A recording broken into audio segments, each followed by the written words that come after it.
live. Yep. Welcome to episode number 120 of the Below the Yellow Line podcast. I'm your host, Joseph Andy Pavlon. Justin Hebert's with me tonight. Yeah. Justin, great to see you here. And this is our last podcast before the Summer Olympics of 2020. Unfortunately, happening in 2021, but we still have the games. Yeah. So we'll talk a little bit about that next week. Yeah, but we got a lot of motorsports. We have a ton of motorsports to cover. This past weekend, a lot of controversy. I mean, look at the title; it explains itself. But to navigate through this, we're going to start as we always do with NASCAR and the Cup Series. What an upset! Did anybody see Aric Almirola winning heading into the weekend? No, he had really low. I think he had a 700 to 1 chance. That's what his odds were. So yeah, he didn't have the best chance to win, but he pulled off. He did lead laps in 2018. He was really good in the sprint race in 2018, but he performed. He towards the end of stage 2, that's when he started climbing up front.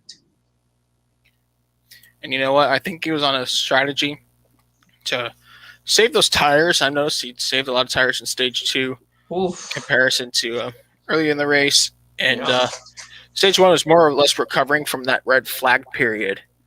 And then stage 2 was really when the trackers finally put it to grip, because we kind of lost that track surface after the stoppage. And we'll get into that in a moment. Let's just talk about the race results real quick.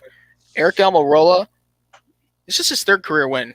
Yeah. And it happened 3 years after his 2nd career win. So it's the 2nd with Stewart-Haas Racing. His first non-restricted plate super speedway. Yep. He wanted the mile-long oval at London, New Hampshire. He led 25 laps, started 22nd. Yeah, and also 3rd career win. And let's get even more bizarre, Justin, before I let you go on that. This is his 3rd top 10 of the 22 race season. Yep. And also, if people didn't know, that is like Danica numbers. Yeah. Ironically, the driver he replaced for the team. But also, it's also Stewart-Haas's first win of the season in both series, because Riley Herbst has not won this season or in his career in Xfinity, but we know in Cup that it's kind of expected that they win. Yeah, Harvick's not won. Briscoe, I know Briscoe's a rookie, but Custer's not won. Like Almirola. Clint Boyer. I mean, we've seen that piece missing, but that other piece is slowly coming in to fruition. That of Chase Briscoe, he's picking up the pace. We can't expect all greatness off the bat from a rookie. Cole Custer, he's having an up and down season. One race is good, next race is bad. You're flirting with the top 20 in the points. That's not good enough. Aric Almirola was almost outside the top 30. He was 27th entering this race. Lowest in points, he was at 29th. And I say that excluding round 1, the Daytona 500. Yeah, like after that, he was 29th. Right. He did move up to 23rd with the win. But right now, he was 27th, ahead of Cole Custer, who's 28th right now. Yeah, but he didn't just did a strategy. No, he climbed up. I remember seeing him early on. He started in the back, but he started climbing up the field. Like, they brought him a good car. This win kind of reminds me a little bit of Brian Vickers and Michael Waltrip Racing in 2013, because we knew Vickers' situation. He was not expected to perform the way he did. He wasn't even competing for the championship that year. Michael Waltrip Racing. This was just a few months before the scandal that eventually led to the downfall of their team and the closure in 2015. But back in the summer of 2013, that was not in the minds of anybody at MWR. And Brian Vickers just came to New Hampshire to do one thing: win the race, and thus he did. And it reminds me a lot of that. And you know what else? Aric Almirola, though Clint Boyer's win, everyone's going back to talk about Clint Boyer's first career win in 2007 at New Hampshire. I get that Clint Boyer dominated that race, but Aric Almirola didn't. No one dominated this race. This race was actually led by a lot of drivers in double-digit number of laps, But and that's something I find very intriguing of this event. yeah. So, third career win for Almirola, his second with the team. Very, very well done performance by Aric and the guys at Stewart Haas Racing. They worked their butts off all year long, and we were thinking, okay, is this going to be Harvick's day? When everyone was talking about Harvick. I thought it was. I actually picked Harvick. He did great. He had a great car, but his teammate did better. But he actually led the most laps. 66 laps was led by him, so he led the most. But yeah, but second place was trying to close in. I'm sure he wished the race went to full distance. It ended 8 laps shy due to darkness. Yeah, but and fans are like, race in the dark. There's no lights. And people think NASCAR, those decal lights. This is where we're going to get a new discussion on our hands. But the decals, like those, people actually think those are actual lights. They're not. They're just stickers they put. They're not lights. No, sorry, fans. Yeah. But Christopher Bell, he was close. He got second. A good rebound from having a few tough races to get a second place at New Hampshire after winning the previous race the day before. But Christopher Bell got second. He was close to win. He led no laps. Who knows what those extra 8 laps could have done to Christopher Bell. And it certainly looked like, let's face it, this guy can drive this track. I think he might just start living here. Yeah, I'm sorry, people from Oklahoma, but Christopher Bell's new home is New Hampshire. We'll talk about that when we discuss the Xfinity series, but second place finish. He did a great job. What I'm surprised is that Bell led 0 laps. Yeah, I thought for the nature of this race. Yeah, I expected for him to lead laps, but no, he led 0 laps, which was interesting that he great did run for Bell. And there were a lot of drivers who had 0 wins in the column. In terms of the playoff discussion, we're going to talk more about that when NASCAR returns at the start of August after the Watkins Glen race, because we'll have 3 races left after that one. But they wanted a repeat winner. If you had no wins, the last thing you wanted to see was a driver that had no wins win this race. And even if you're Michael McDowell, if a repeat winner won either Atlanta, last week or this week, Loudon, the guys that won once that locked into the playoffs would have for sure been guaranteed a spot in. Yeah. Not even McDowell, Eller guaranteed. McDowell, Almirola, and Bell in order of lowest to highest in terms of wins count in points. That's how the count back would go. So if we exceed 16 winners, and by the way, that's going to be a nightmare for Hamlin. How could you be so good this season, have 0 wins, lead the regular season points this whole time? But a situation like this could actually hinder you from making the playoffs. And Kevin Harvick. Kevin Harvick is 10th in points. But with the playoff system, there are 3 different winners needed, and Hamlin and Harvick would be out. The thing about this, the thing that NASCAR said, Bob Parker said, whoever wins the regular season title is in the playoffs automatically. Regardless if we exceed 16 winners? Yeah, whoever it is. So that means so if the regular season champion has 1 win, that means Hamlin's out. So now Hamlin must keep that points lead. But the thing is, he has Kyle Larson, who's been doing decent too. Larson's early summer stretch has sliced that lead almost to 0, but Hamlin seemed to survive it. He survived this race, and we'll get into that. Unfortunately, his teammates did not, but I'm talking about teammates of Truex Jr. and Kyle Busch. But in all honesty, this race was it was really up for anyone. Anybody could have won this event. Let's talk about Brad Keselowski. He had a great car, led 53 laps, won stage 2, started 11th, finished 3rd. Brad had a great duel with Ryan Blaney. We're going to talk about the Penske guys real quick. Joey Logano, he's been up and down the race, didn't lead the lap. And imagine how good Logano would have been. Had that 2-lap penalty for car being worked on under the red flag during the rain stoppage not been assessed to him. Logano could have if he did that while being 2 laps down, if he could have gone back from 2 laps down and have a performance like that, you're going to go to victory lane. If you never left the lead lap, like your fellow competitors. To come back to fourth like that is incredible. And the fact that we couldn't even finish the last 8 laps, that's something else. And Ryan Blaney, who ran out of the top 5, he won stage 1, led 64 laps, started 7th. The Fords, this is a huge win for Ford, not just Aric Almirola and Storehouse Racing. Ford had just shown to Hendrick Motorsports and Chevrolet and Joe Gibbs Racing at Toyota that, yes, we are here, and it ain't just Penske. We have a second team that can help us propel to victory. This is a statement-making win for Ford. As pretty much 5 out of the top 6 were Fords. 6th place, Kevin Harvick led 66 laps, more than anyone else. No driver led triple-digit numbers for this race, which I'm very surprised by. Harvick started 12th, by the way. Yeah, he started 12th and led the most laps of the race. Yeah. I mean, it shows you that when you're good, and no one can stop you. Kyle Larson, a very steady run, just wasn't his day. 7th place, started 10th, never left the top 10. Ross Chastain led 3 laps, started 20th, managed to bring another top 10 home. And this wasn't a good race for him because of the winner of the race. Almirola was not a repeat winner for the season, and that's going to come at the expense of Ross Chastain's championship hopes. But he finished 8th. Very good performance. Alex Bowman started 5th, finished 9th, and Denny Hamlin ran out at the top 10. He led a lap, started 6th, and boy, it could have ended in retirement.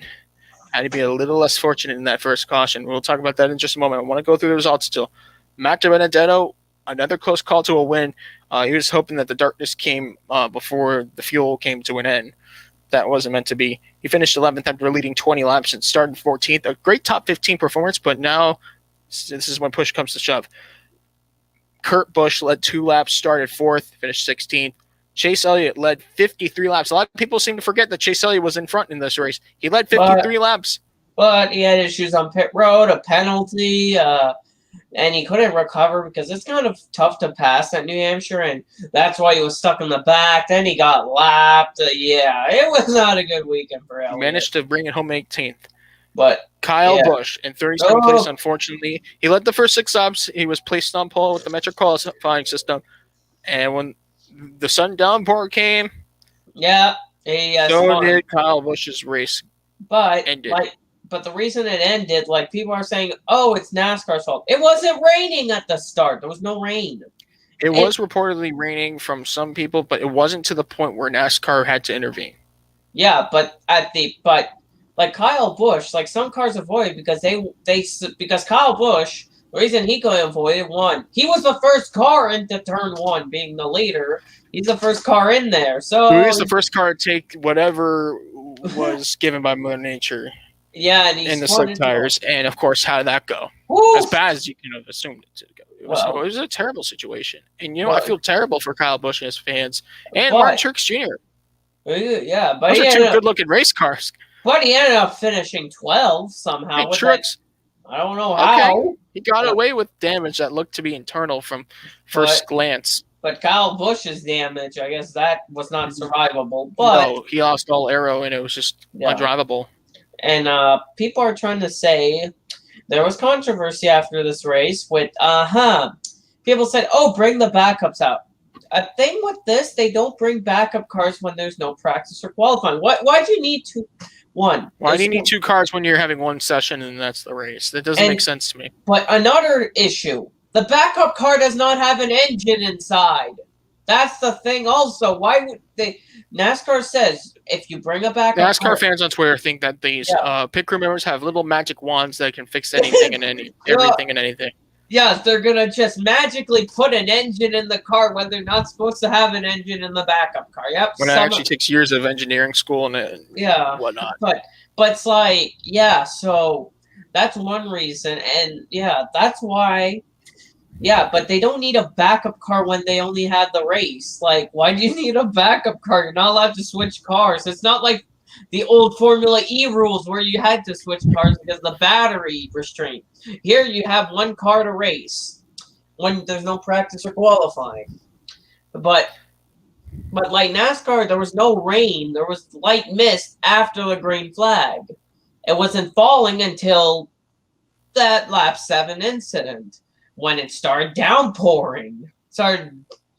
It started downpouring in turn 1, and that's when that crash happened. It seems like from what I see that the fan reactions have said clearly that NASCAR has a credibility problem in terms of officiating. Are there flaws in the officiating? Of course there will be. This is never going to. That will never change. But I think NASCAR was a little ignorant. They wanted to get the race going at the scheduled start. I get that, but it's not the expense of a driver that didn't deserve to be taken out like that. And people always ask, why didn't they have the backup cars? They always refer to the All-Star race from 2001 when they allowed. Here's the thing: this is a real points-paying Cup Series race that counts with the championship. NASCAR would break their own rules, allowing drivers to bring in backup cars out. This isn't Formula One. No, it's not even close to Formula One. Like NASCAR, Formula One, I know they had a rule like that many years ago. Yeah, they scrapped that rule now, but we don't need we don't need rain happens. It does happen, and fans are going to say no, rain does not happen. Yes, it could rain at a racetrack, like the Texas situation last year. The thing is, NASCAR doesn't want you don't need if you do during a race, you don't need a backup car when you just have one session, which makes sense. What's the point of bringing your backup car for a race that has one session only, which is the race? That's kind of pointless. I would definitely, argue is that if there's anything to learn from this event, expect the unexpected. Yep. Everyone was talking about Harvick and Hamlin, Kyle Busch, Keselowski, Elliott. Those guys weren't even there when it all came to the end. It was Aric Almirola and Christopher Bell. Yep.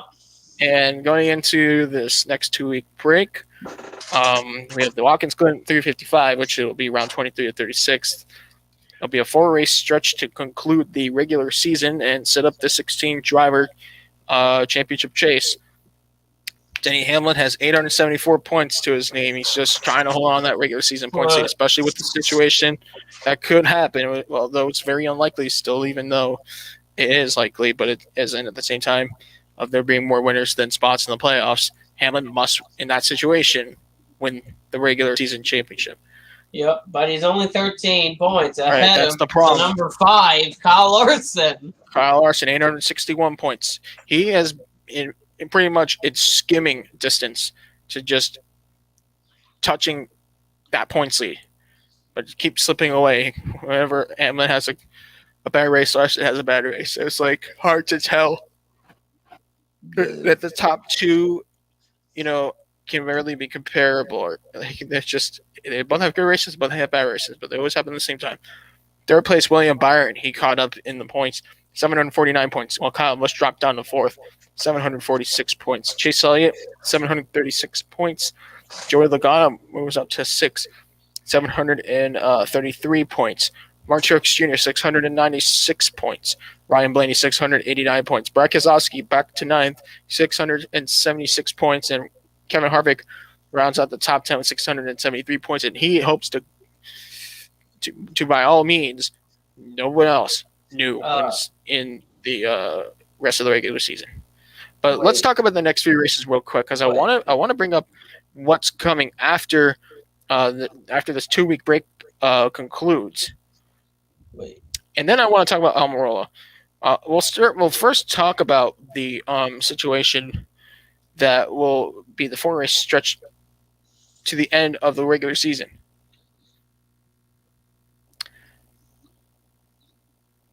We have Watkins Glen. Now, everybody is familiar with Watkins Glen.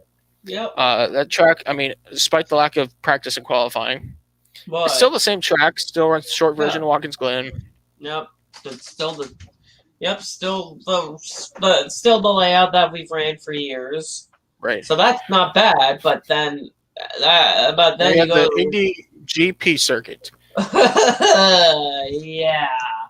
The Verizon 200 at the Indianapolis Motor Speedway Road Course, or should I call it the Brickyard Grand Prix? Which I don't know why NASCAR passed up that opportunity to name it that way, but that's the next race, or after Watkins Glen.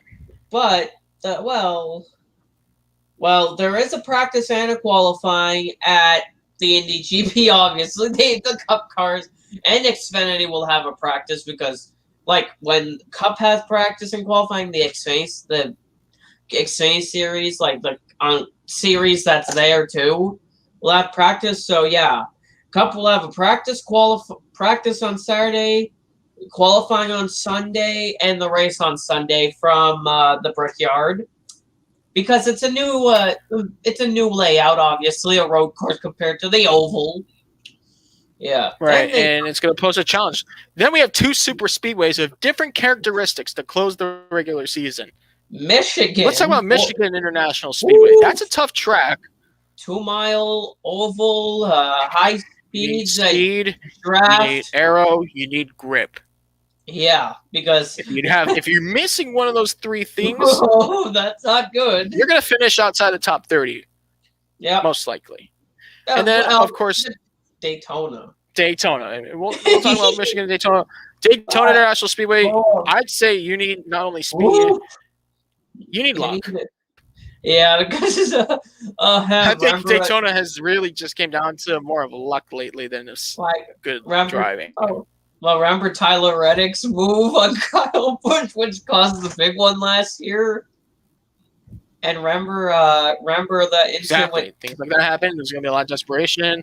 There was the move that people kept blaming Logano, but it was actually Kenseth turning Hamlin into Logano, which cut Logano's tire. And everybody knows that if they win that race, they're in the playoffs. It's everyone's greatest chance yet. Is actually it's like a last chance qualifier, but for some drivers you must win the race, and other drivers you just hope for the best, you avoid the accidents and you make it in.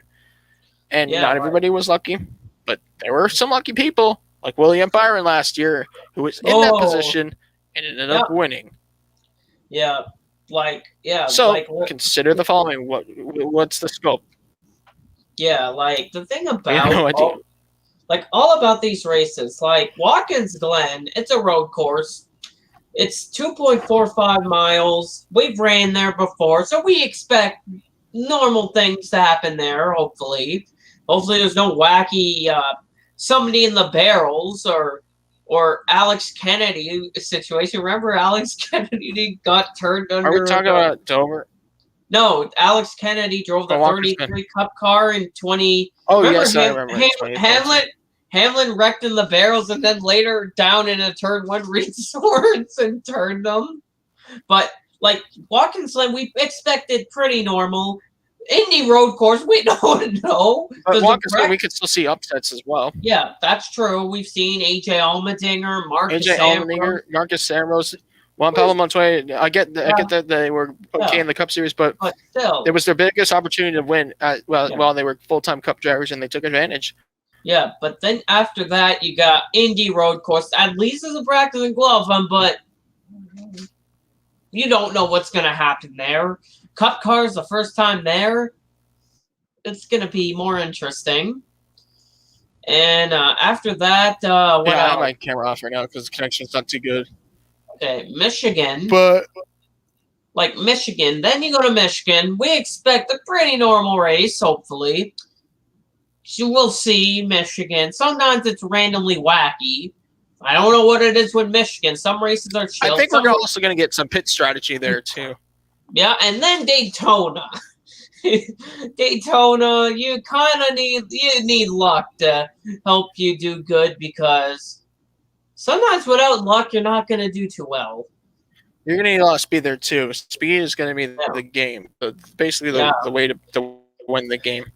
If you have the speed, you will have what it takes to win this race. And if you have the less luck, if you have the pitting, pitting's tough at Daytona. You better pit with the pack or you're left behind. But hopefully this But hopefully this time Daytona's not like the 500 where we wrecked on lap 13. That was really bad.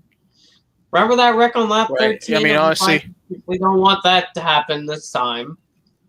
We're just hoping for a normal race. Make sure, but it's gonna be towards the end of the race. Like the first part of the race won't be crazy, but the final stage, you're gonna see the moves being intense and blocking. some And will be more fearless than others.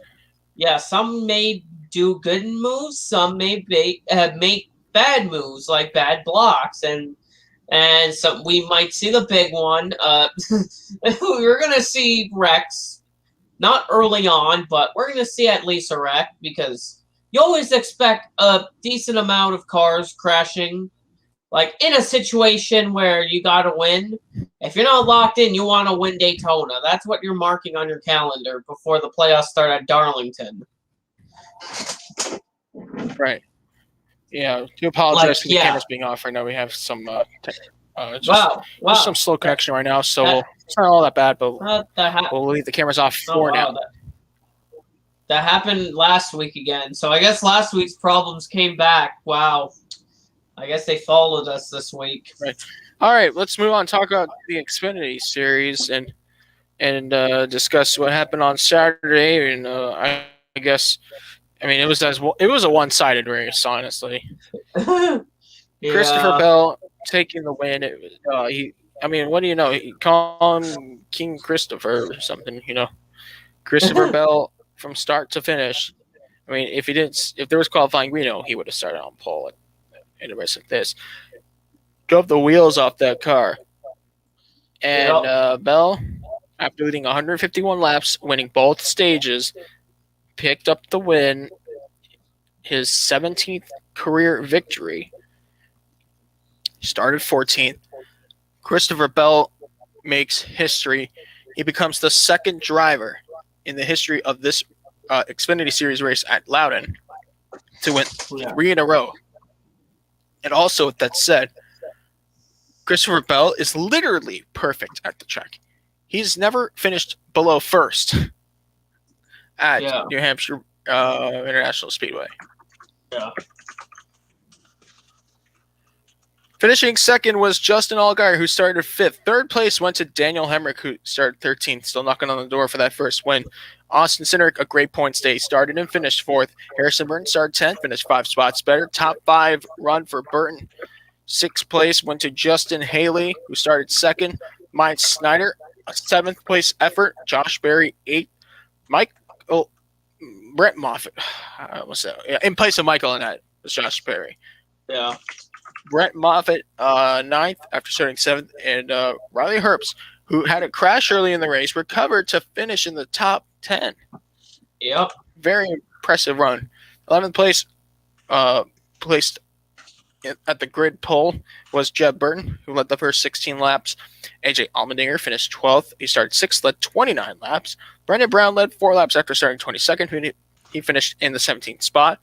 Dawson Cram, who drove for Mike Harmon's team, made his Xfinity Series debut. He finished 35th. So, likewise to the Cup Series, the Xfinity guys get 2 weeks off to rest, and then it's back to action, back to Watkins Glen. And I do want to highlight the point standings. We'll talk about the points real quick because unlike the Cup Series, the Xfinity drivers have more breathing room in their championship chase.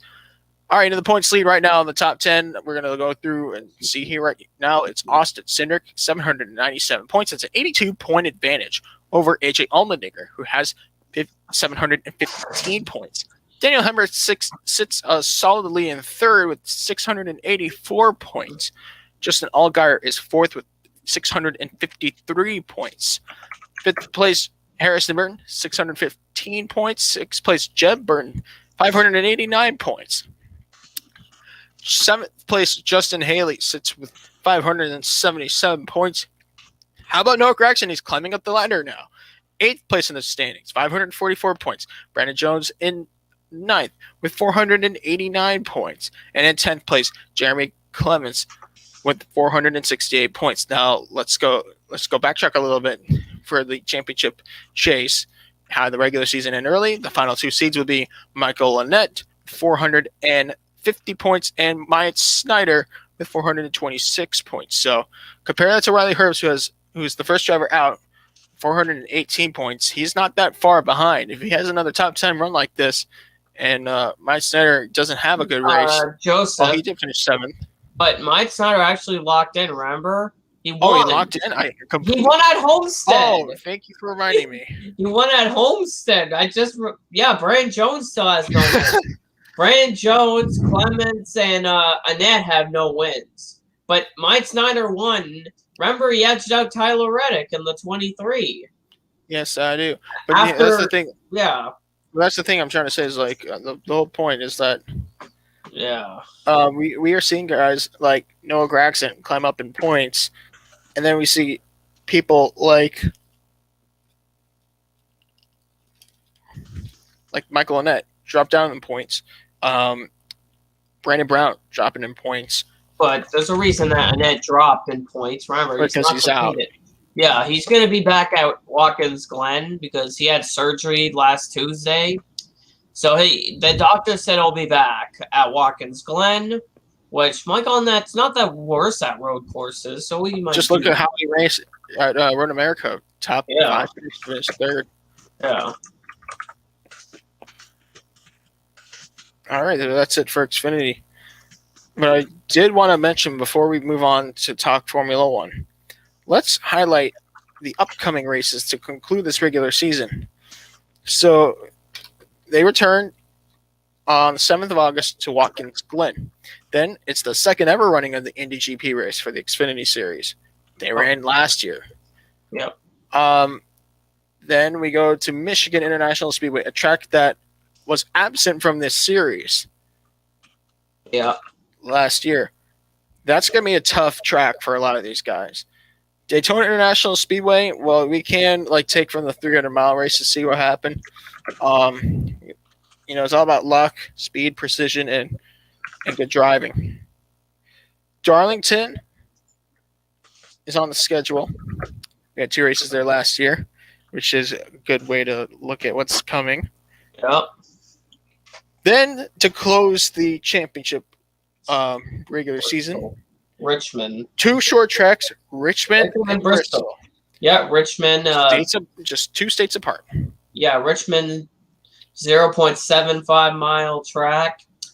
0.875, I meant. And then you got the half mile Bristol Motor Speedway,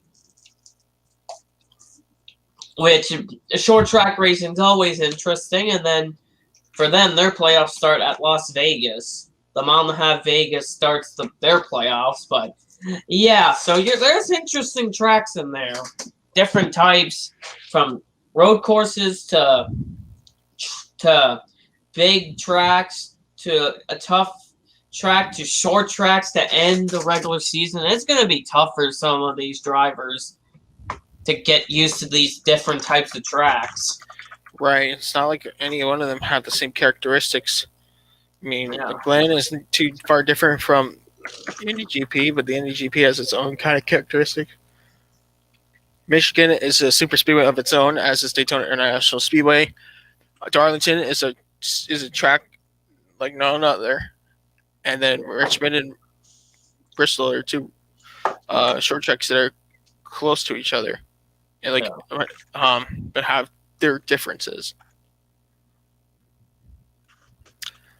All right. So all that's said and done, let's move on to Formula One.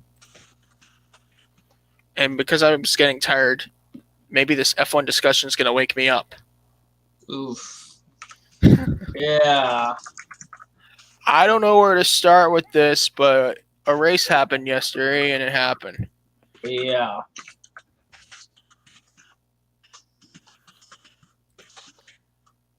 So yesterday, in front of a sellout whole hometown crowd, a full crowd of over 140,000 spectators waving the Union Jacks, watched their driver, Lewis Hamilton, win for the 8th time. Yep, and yeah. It was at Britain. yeah, it was a bit controversial. You'll know why. We'll talk about it after the results. We'll talk about the controversy. Oh, for sure.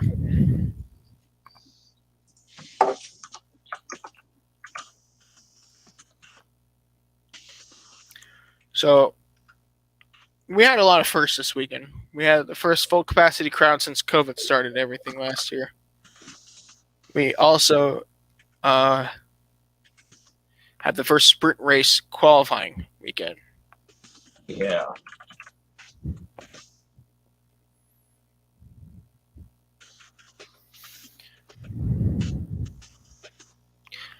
So explain how sprint qualifying works to those who don't understand. Okay, sprint qualifying. This is a session to determine the starting lineup for this sprint qualifying was the regular qualifying format of Q3, Q2, and Q1.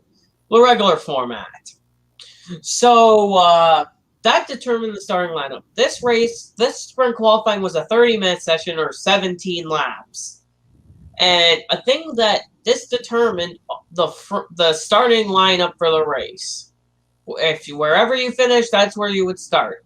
And also, whoever finished in the top 3 in that sprint qualifying received points. First place received 3 points, second place 2 points, and third place 1 point, which helps them in the championship. That's how the starting lineup was determined, and Max Verstappen started on pole from the sprint qualifying. So yeah, that's how it worked. Basically, the qualifying session determined the starting lineup for sprint qualifying. The sprint qualifying results determined the starting lineup for the British Grand Prix. That's basically how it worked, which was interesting. Interesting compared to usual, how it usually works. Yeah, and that made the whole system very unique in some way. We learned a lot about the limitations and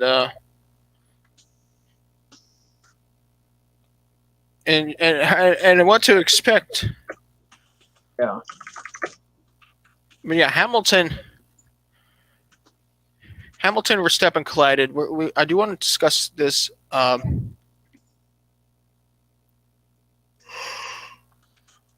This opening lap.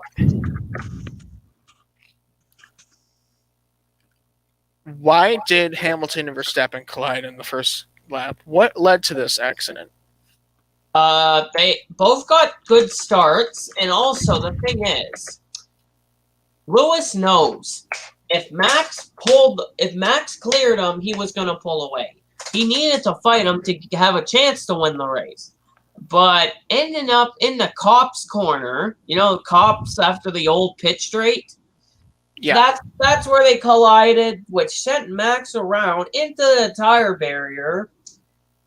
Yeah, with a 51G impact, and it brought out the safety car, and then the red flag came out.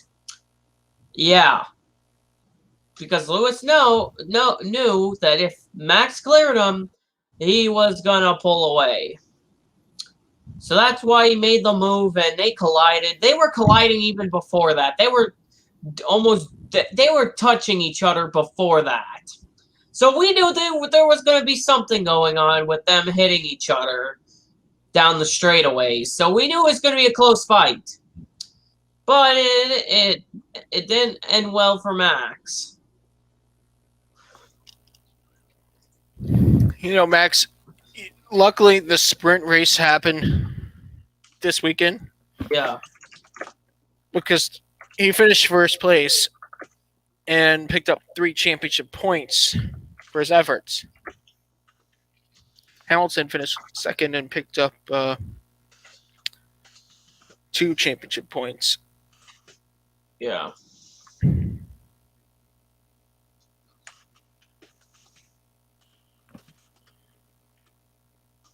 But honestly, yeah. Verstappen didn't do anything wrong. Everyone's going to say that Hamilton did something wrong. Hamilton did this, he did that. Verstappen did this, Verstappen did that. No. If I look at it more often than I do, the more I'm going to say it's a racing deal. Yeah, like we've seen it happen. Remember the 2 teammates of remember Spain 2016? Both teammates Rosberg and Lewis Hamilton at Barcelona in 2016. They both collided on the first lap and took each other out, which gave Max Verstappen the win that day. But, like, literally, both Mercedes cars took each other out. Like, we knew it was going to happen at one point that there was going to be an incident. We knew it. It was going to happen at one point. Yeah, and hey, remember what happened in Austria in 2016? Yeah, I remember that. That move. Yeah, I remember that move. Yeah, like, stuff like that happens in racing. You can't always be professional. Like, we know contact happens. Like, it's motorsports. Contact will obviously happen at one point. Like we've seen it so many times. We've seen contact, and which sends drivers around, and like contact happens like in motorsports. Like it's a part of racing. Yeah, that happens. Like, we knew it was going to happen at one point that Lewis and Max would make contact on the first lap and it'll go badly. It did happen. Hey, Danny. I just wanted to jump on this. Yeah. By the way, hello, everyone. Truth be told, man, I really see it as hard racing. I really don't see it as anyone's fault. You know, it's all a part of this. It's all a part of racing. Yeah. I mean, true. Verstappen could have gave Hamilton a little bit more room, or Hamilton could have let off. Yeah. That's just the two views as I see it. But I feel so conflicted in picking which one do I truly see.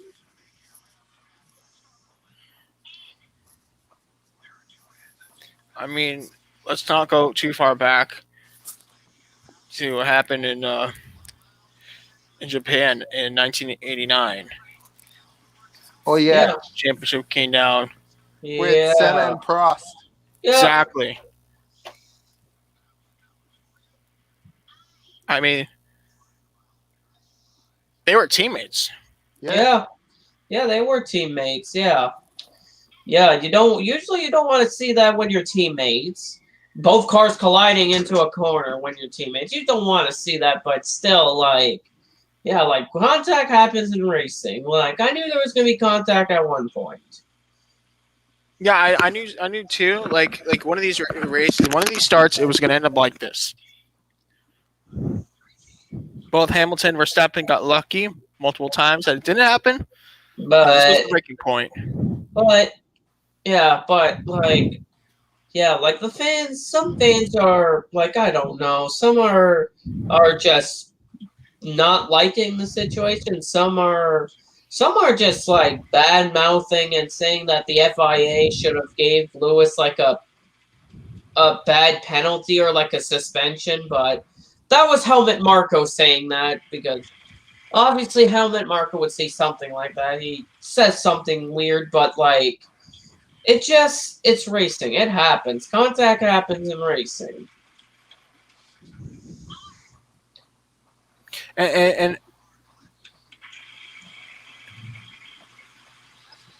everybody, it's funny, just looking at the video of Senna and Prost for 1989, everybody's talking about, oh, who's here after the Hamilton Verstappen deal? You know, what about the Schumacher Villeneuve situation, 97? Oh, another prime example. Yeah, exactly.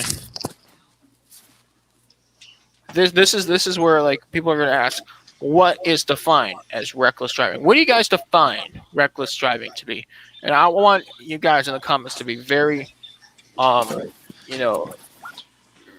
honest as well. I want to hear you guys and your definitions of reckless driving.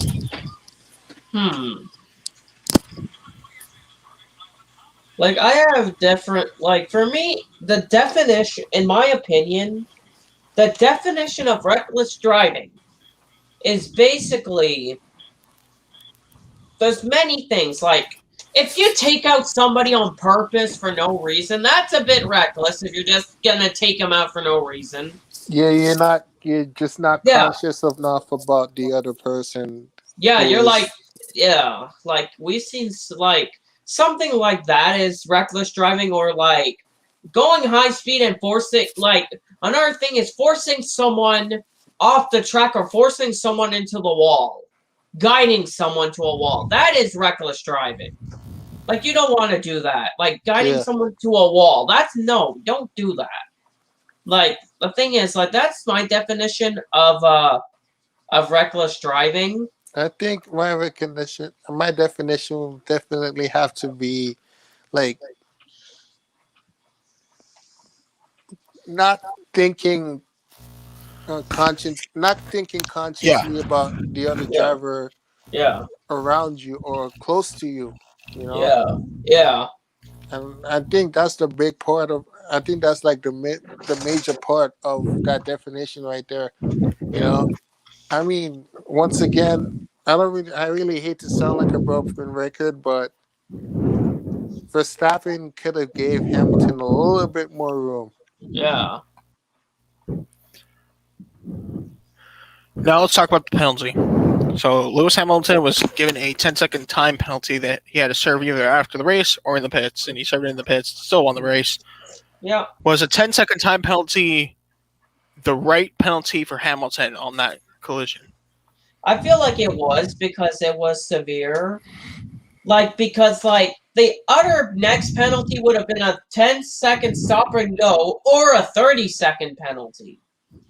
But people didn't want that. But I feel like 10 seconds was good enough because like it was going to be hard for him to catch up with a 10-second penalty, which he managed to do that. But I feel like 10 seconds is enough. I've seen like wrecks like that and only people getting 5 seconds.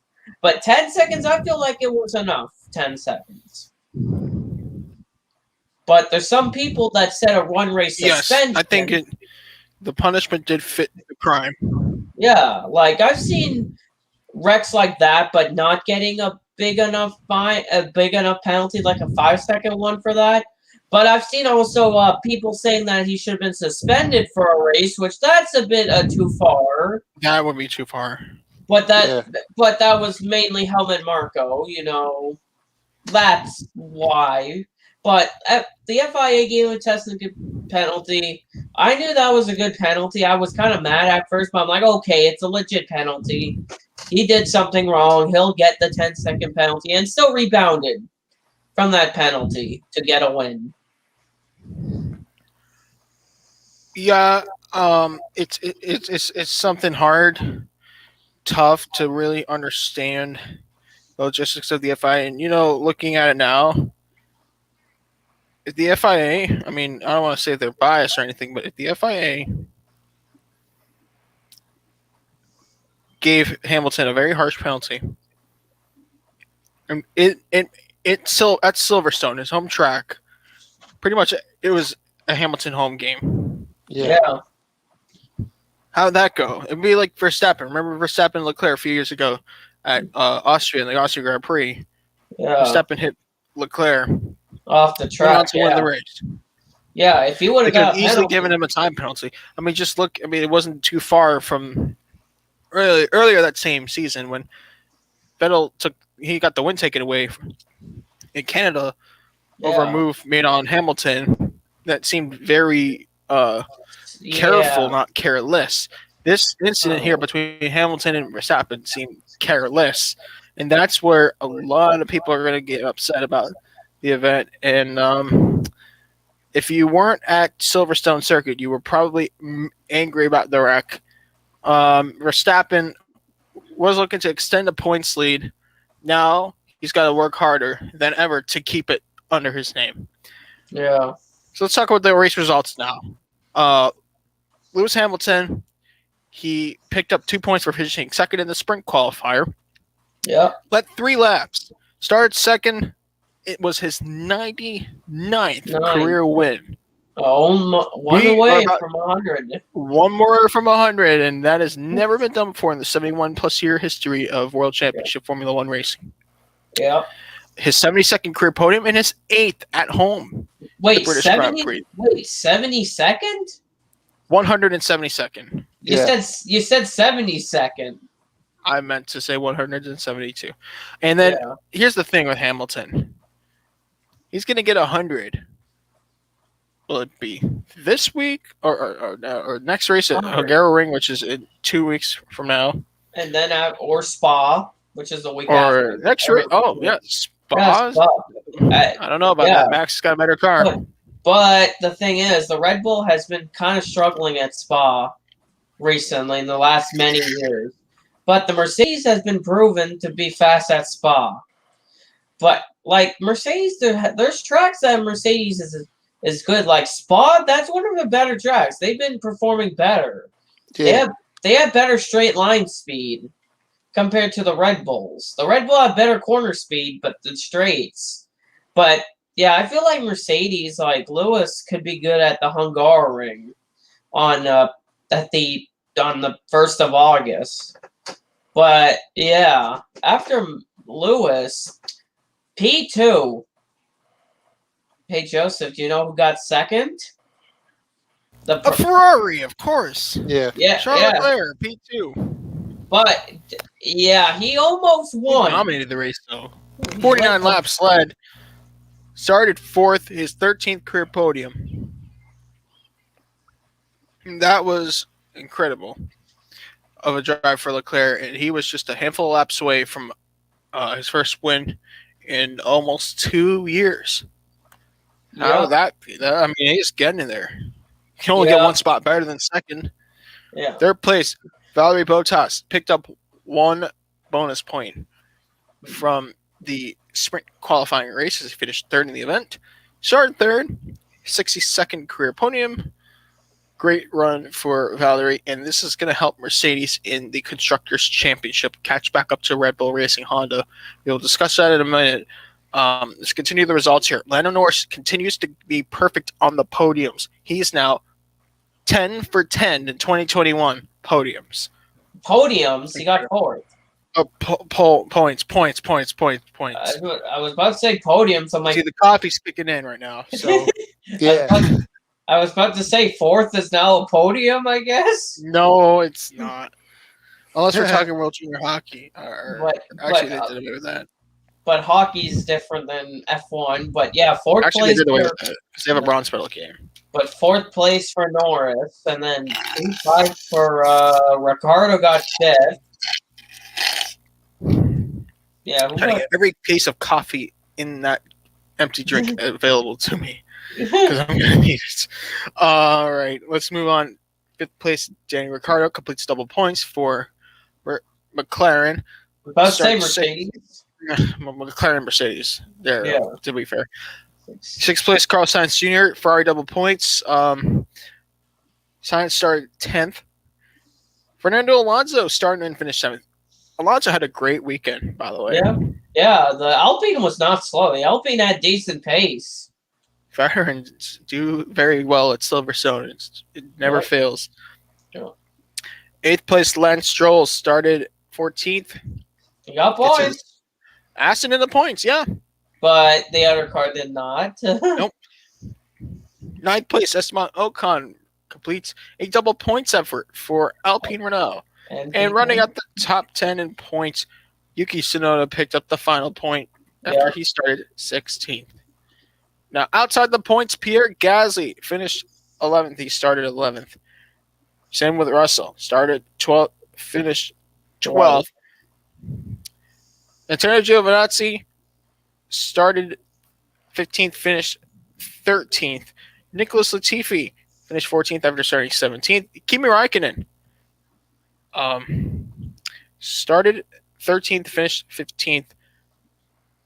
Sergio Perez for Red Bull Racing Honda picked up the fastest lap, but it does not count to the points because he didn't finish in the points paying position. Finished 16th. After starting 20th. Started in the back from pit lane. 17th place, Nikita Mazepin started 19th. 18th place, Mick Schumacher started 18th.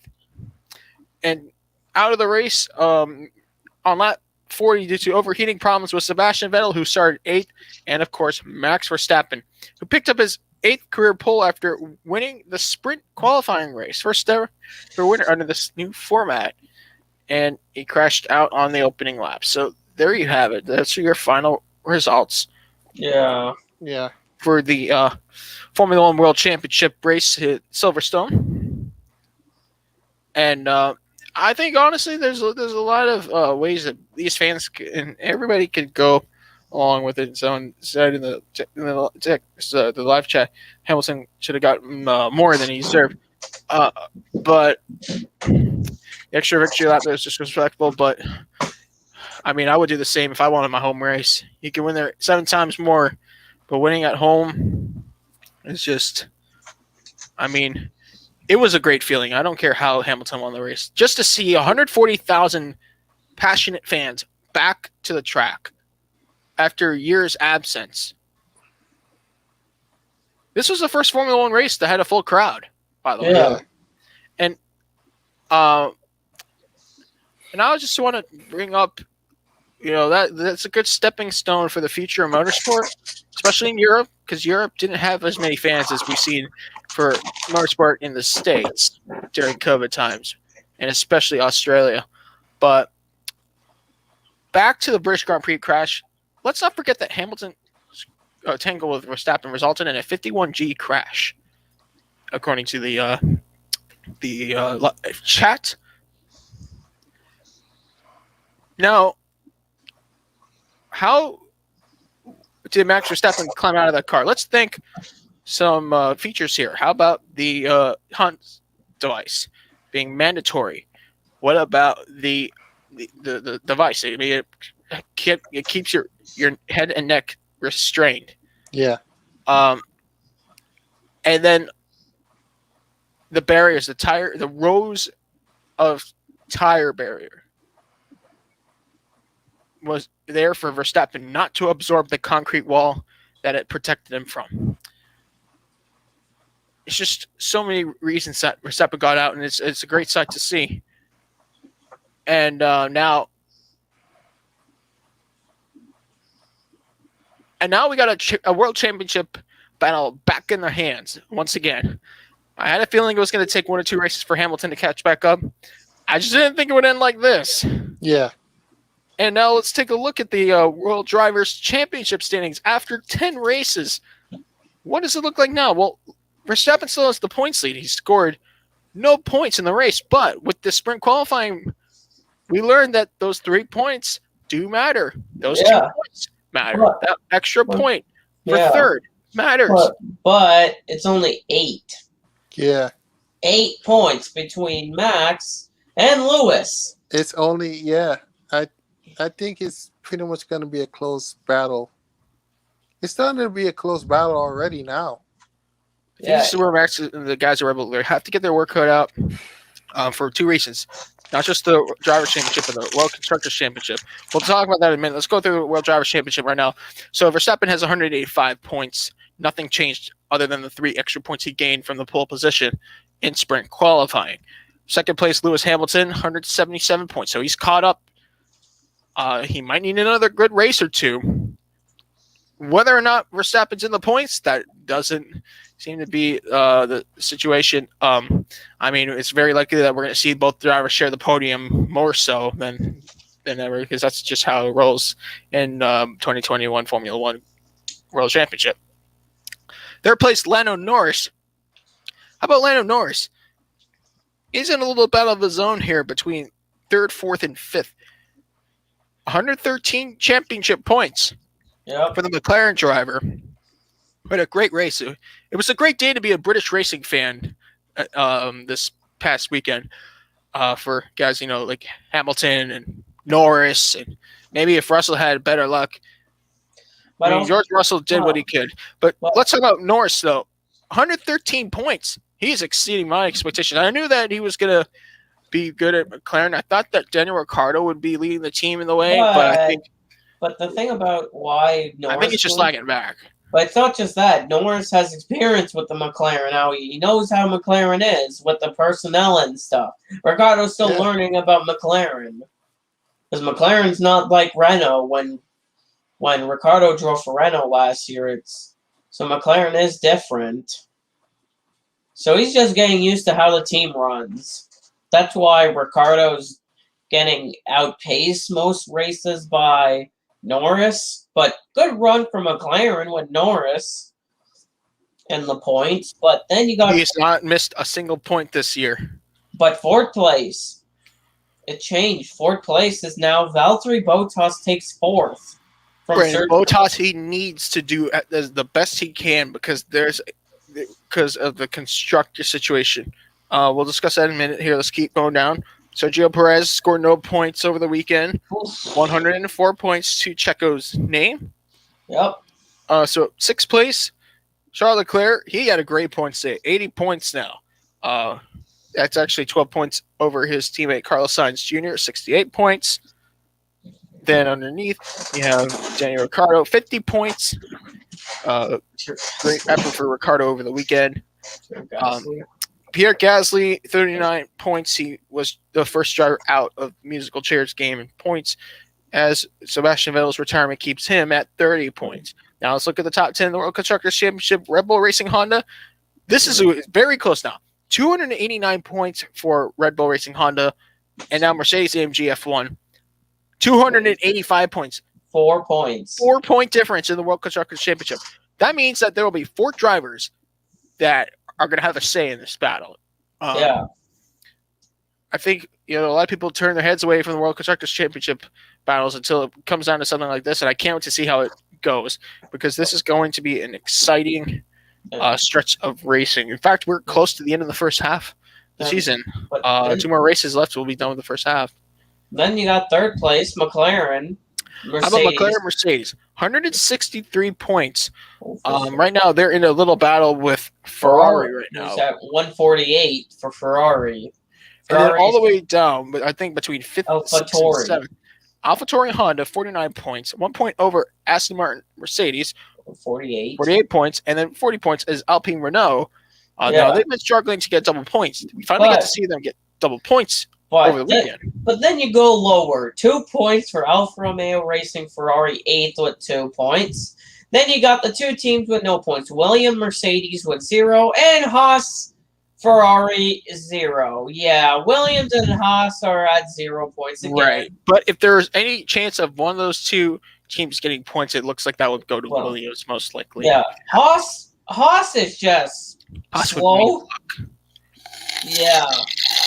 And remember, Nikita Mazepin somehow beat his teammate at Silverstone, which I didn't expect that. Without any incidents helping him along the way. No, he was faster than Mick Schumacher, and people said Schumacher would be 2 seconds. Well done for Nikita. I mean, at least he had some kind of upper hand. He's going to need more of that this year. Yeah, but still, when you're in the back, you have to pretty much compete against yourself as much as you're competing against everyone else around you. Yeah, he beat his teammate. Your main goal, like if you're an F1 driver, you always want to try to beat your teammate, and that's what Nikita did. He beat his teammate Mick Schumacher, who finished 18th, and Nikita got 17th. He beat his teammate, which that's a goal that most drivers do. Try to beat your teammate.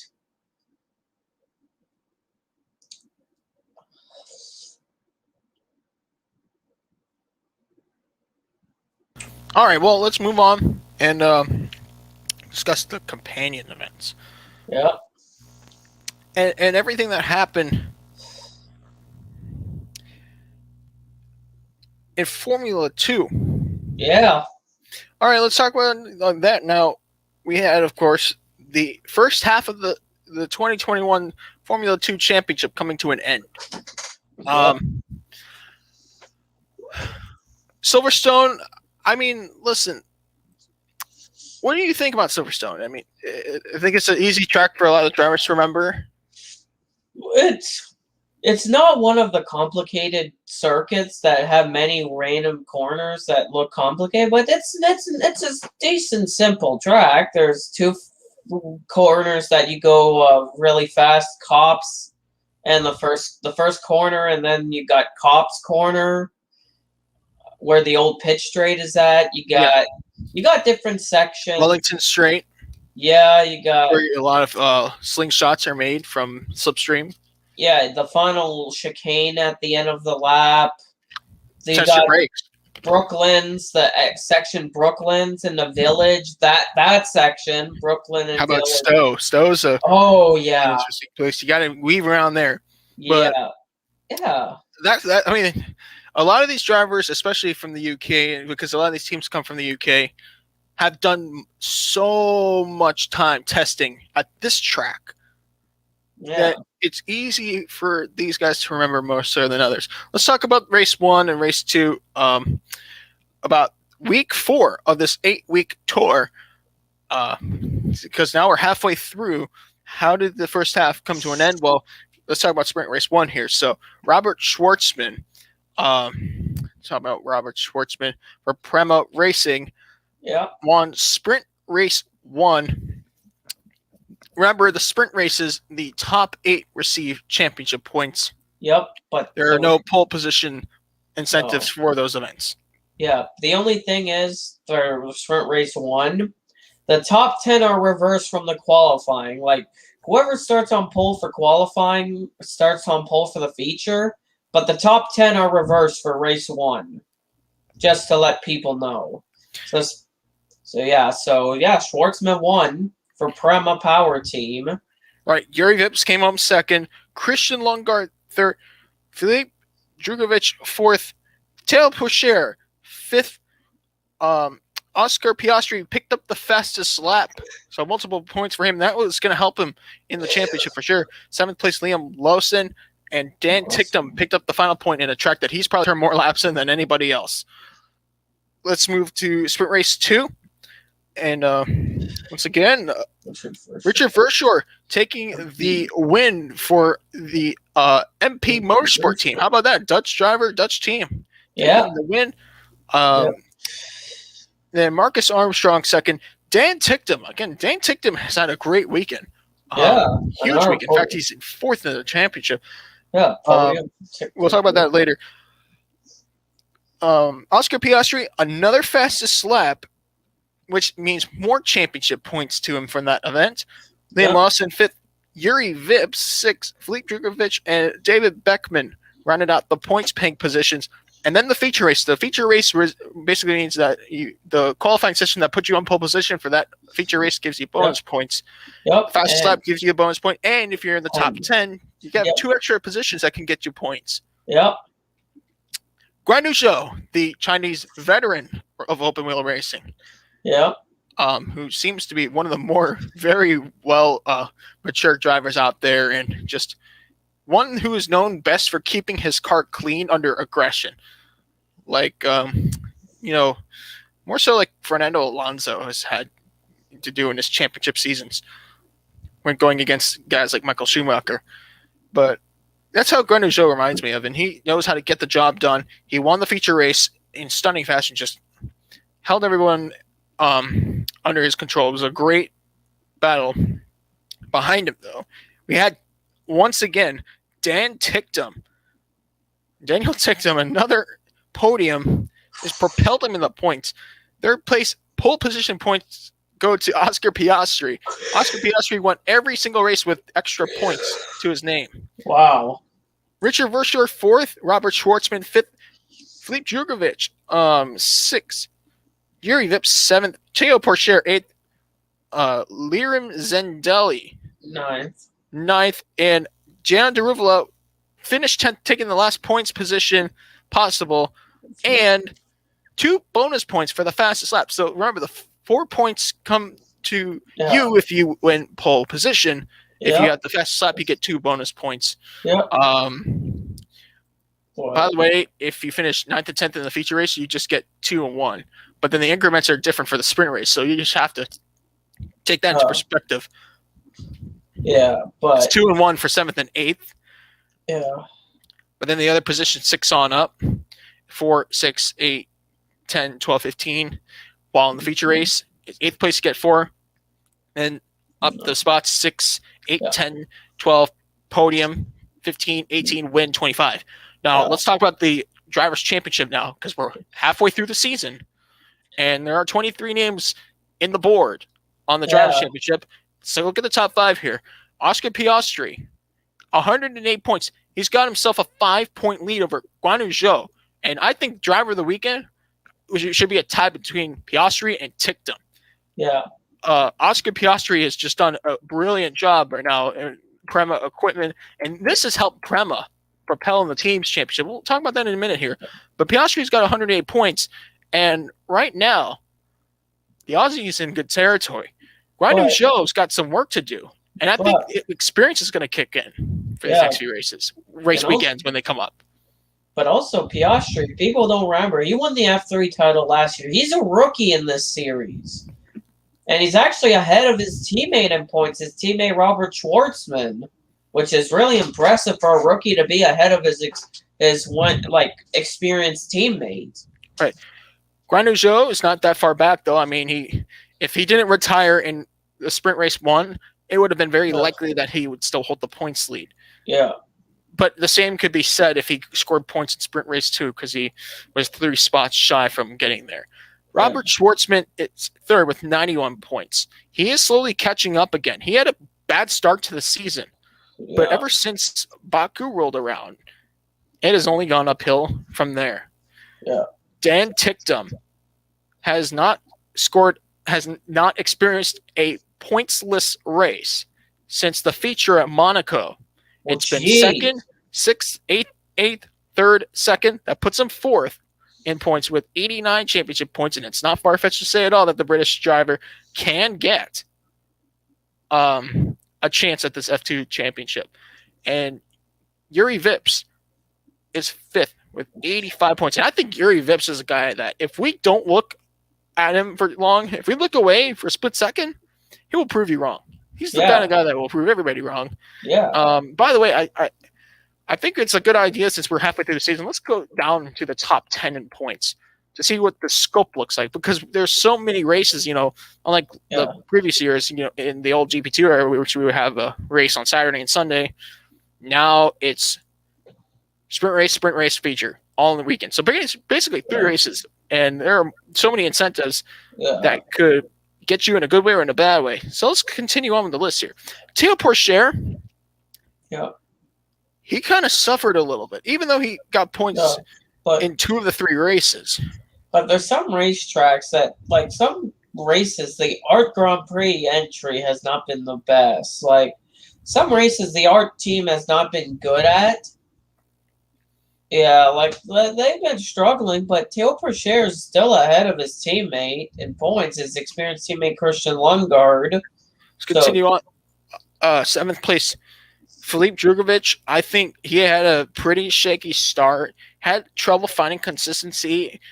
I think he was one of the drivers that struggled from the transition to the current race weekend format that we've had with the 3-race structure rather than the 2-race structure. He did better with the 2-race structure, but now he's getting used.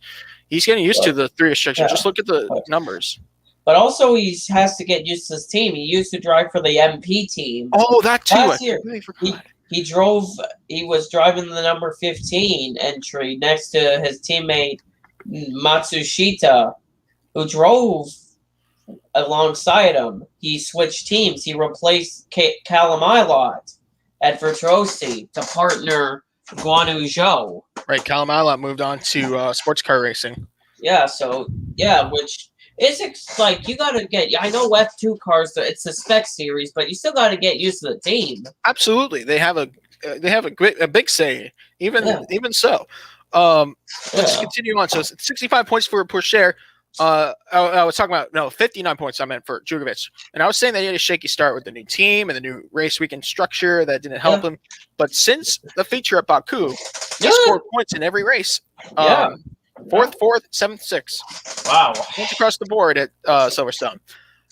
Liam Lawson, still trying to recover from that disqualification that took his win away from sprint race 2 at Monaco.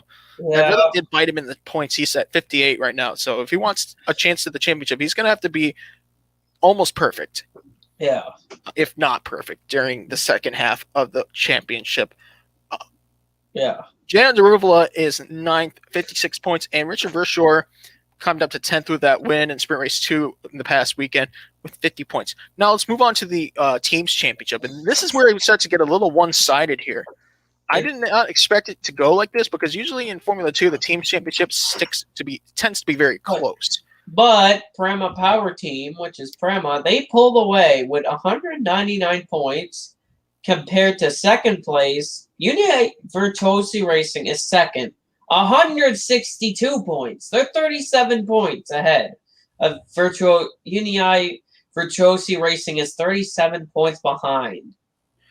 I didn't think that Uni Virtuosi Racing was going to be, a little bit off, but if you notice the races between the two entries, because you can see car 1 and car 2, car 3 and car 4 and all that stuff.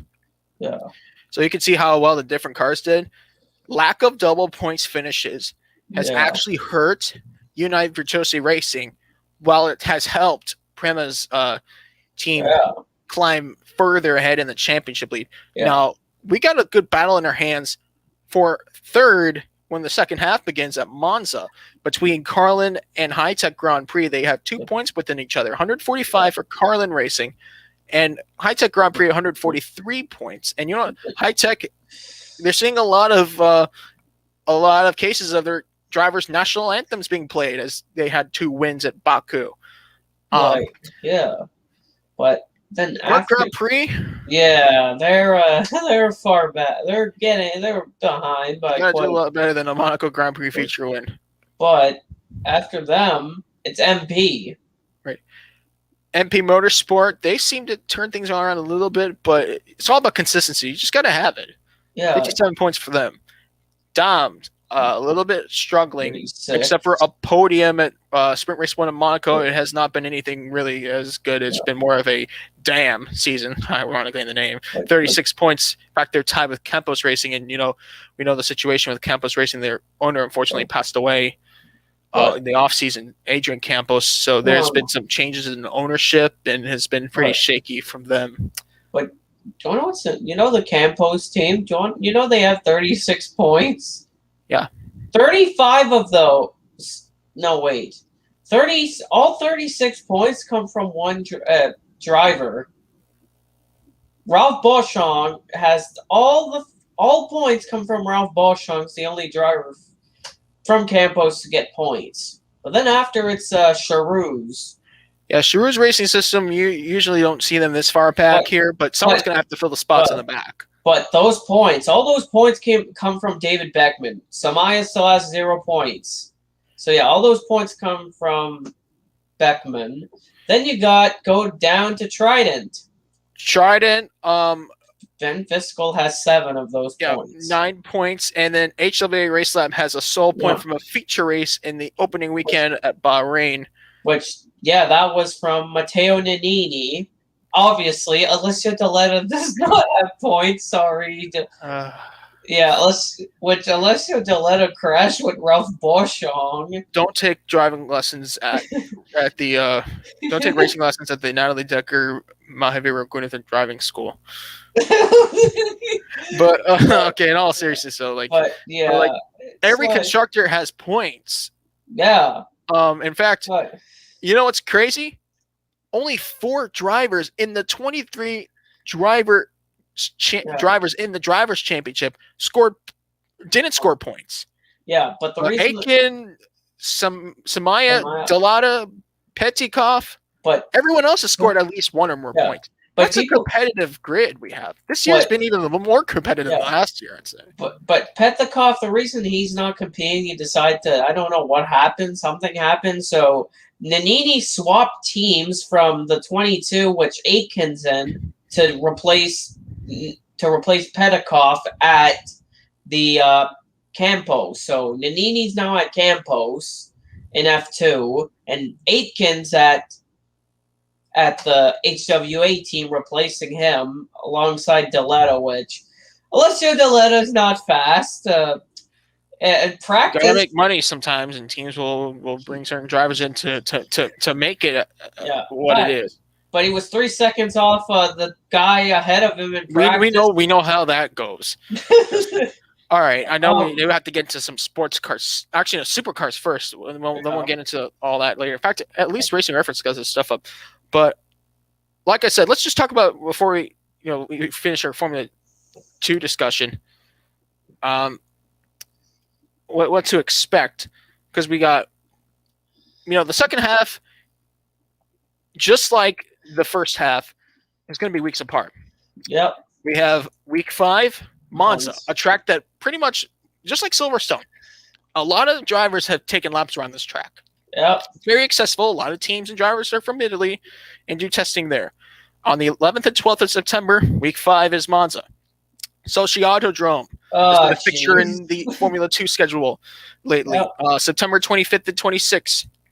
Now, this is going to be a curveball for many drivers. The Jeddah Street Circuit, which will be home of the Saudi Arabian Grand Prix on December 4th and 5th, the penultimate week, and then a track that a lot of people know. Unfortunately, some changes will be made. Whether or not that's going to help you or hurt you, that will be only for us to find out on the 11th and 12th of December to close the 8-week championship tour. These guys got a lot of work on their hands, and I know it seems far-fetched that we're talking about the end of the year just now, but we're only just done with the first half. Yeah, and also people forget about Abu Dhabi. The thing about the Abu Dhabi Grand Prix, Abu Dhabi's just interesting. The thing about Formula 2, if people don't know, it's not like Formula 1, which F2 is way different. Remember, it's a spec series, and F1. You struggle to stay behind a car. F2, you can stay behind a car long and make a pass. Downforce doesn't really work against you there, but regardless of what the aero does to you, the track layout is going to be different, and that's of course going to have some sort of effect on the drivers. And we only know how time will tell. And you can't even take evidence from prototypes because the track wasn't renovated yet when the Asian Le Mans series ran there. Yeah, but it's going to be interesting with F2 being only 4 rounds left of the F2 season. Right. All right, let's move on and talk about some supercars. Now, unlike Formula 2, the Supercars Championship begins their second half of the season. Whether or not we have that extra race weekend, which will be a super sprint, by the way, the question is where it will be. We don't know. And why that is, well, first and foremost, before we get into the race results and the stuff that happened over the Supercars weekend in Townsville, yes, we were back in Townsville again. The Townsville this time was a super sprint, a 3-race super sprint format, not the 2-race Townsville 500 that we had last week. We learned over the week between race weekends, that the Sydney Super Night has been removed due to some new COVID-related protocols. New South Wales. Huh. I mean, I was actually, because since I stay up late, Fox Sports 1 and Fox Sports 2 does air simulcast versions of Fox Sports Australia's coverage of the Australian rules football, also known as footy, nickname for Australian football. So I kind of have it on the TV in the background while I wait for Supercars to come on my computer. Yeah. Because I find a way to because piracy is no longer a crime. And also you don't want to. Well, you also don't want to fall asleep right. So I keep myself active watching something before the race starts. So I'm watching and I see some of the games have a full crowd and some of the games have little to no crowd. And it's interesting to see the locations of how the places with a crowd and no crowd fluctuate. And now Supercars has been affected again. We lost Winton, and now we might lose Sydney. And so that brings us back to a 28-race schedule and an 11-week championship. It was a 32-week or 32-race championship, a 12-week championship. Now it's back to 11. Regardless, the second half has began. Let's discuss everything that took place in the Townsville Super Sprint. We'll begin with race 1 and race 2, and race 3, because race 1 happened on Saturday. Race 2 and race 3 happened on Sunday in their time. Well, Saturday night for us. Saturday night going into Sunday. Like it was Friday night going into Saturday for race 1. Okay. And it was actually all Friday night if you lived on the West Coast. But so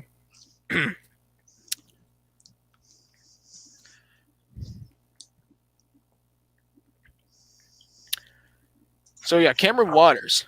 I honestly didn't see this coming, but Cameron Waters had if in hockey, like they give out 3 stars of the game after a game is played. Yeah. 3 stars of the race weekend, I give the first star to Cameron Waters. Not just him, not just Ford. Tickford Racing. They made a statement. Do you know that in NASCAR, of the 3 manufacturers, which manufacturer has multiple teams competing for the same piece of glory? Ford. Yeah. It's more prevalent, especially in recent years, that Ford has multiple teams competing against each other with factory support for highest honors. Well, take a look at supercars. Within the last season, Scott McLaughlin's departure had an effect on Dick Johnson Racing's performance, and in somewhat bits, of course, Team Penske's departure of involvement does have a little bit of effect. We have Will Davison, who hasn't won a race since the 2016 Bathurst 1000. Still knocking on the door to get another win. He's been second a few times since, and I think this could be the year that he breaks that winless streak. And Anton De Pasquale, who's still somewhat young, but he's finally getting some good equipment. I'm not saying that he was in bad equipment driving for Yerbis Motorsport. I mean, at the time, I thought they were the second best Holden team compared to Triple Eight. But De Pasquale's in a better ride, nonetheless. Yeah. And we see that by how he's put the pole positions up. And if you really put the numbers together, should Dick Johnson Racing be a little bit worried about Tickford Racing's performance this weekend? I'm going to say yes. You don't want to lose that, not honor, but that so-called statistical honor of being the best team of your manufacturer. Yeah. That's being factory supported. And, just take a look at how Triple Eight has been so successful. It's because they've been the best Holden team. And Holden would have their own brand name on the sides of their cars. Like, it used to be Red Bull Holden as the team identity name for Triple Eight for many years. But that's what I'm trying to say is it can go a long way if you're successful for your manufacturer. And especially now because it's just Holden and Ford. You can't be on the outskirts of Nissan anymore. You can't be in the outskirts of Volvo anymore or Mercedes. Actually, Mercedes is just Yerbis. But the point I'm trying to make is that you have to be good, very good now. It's a closer field than ever, I'd say.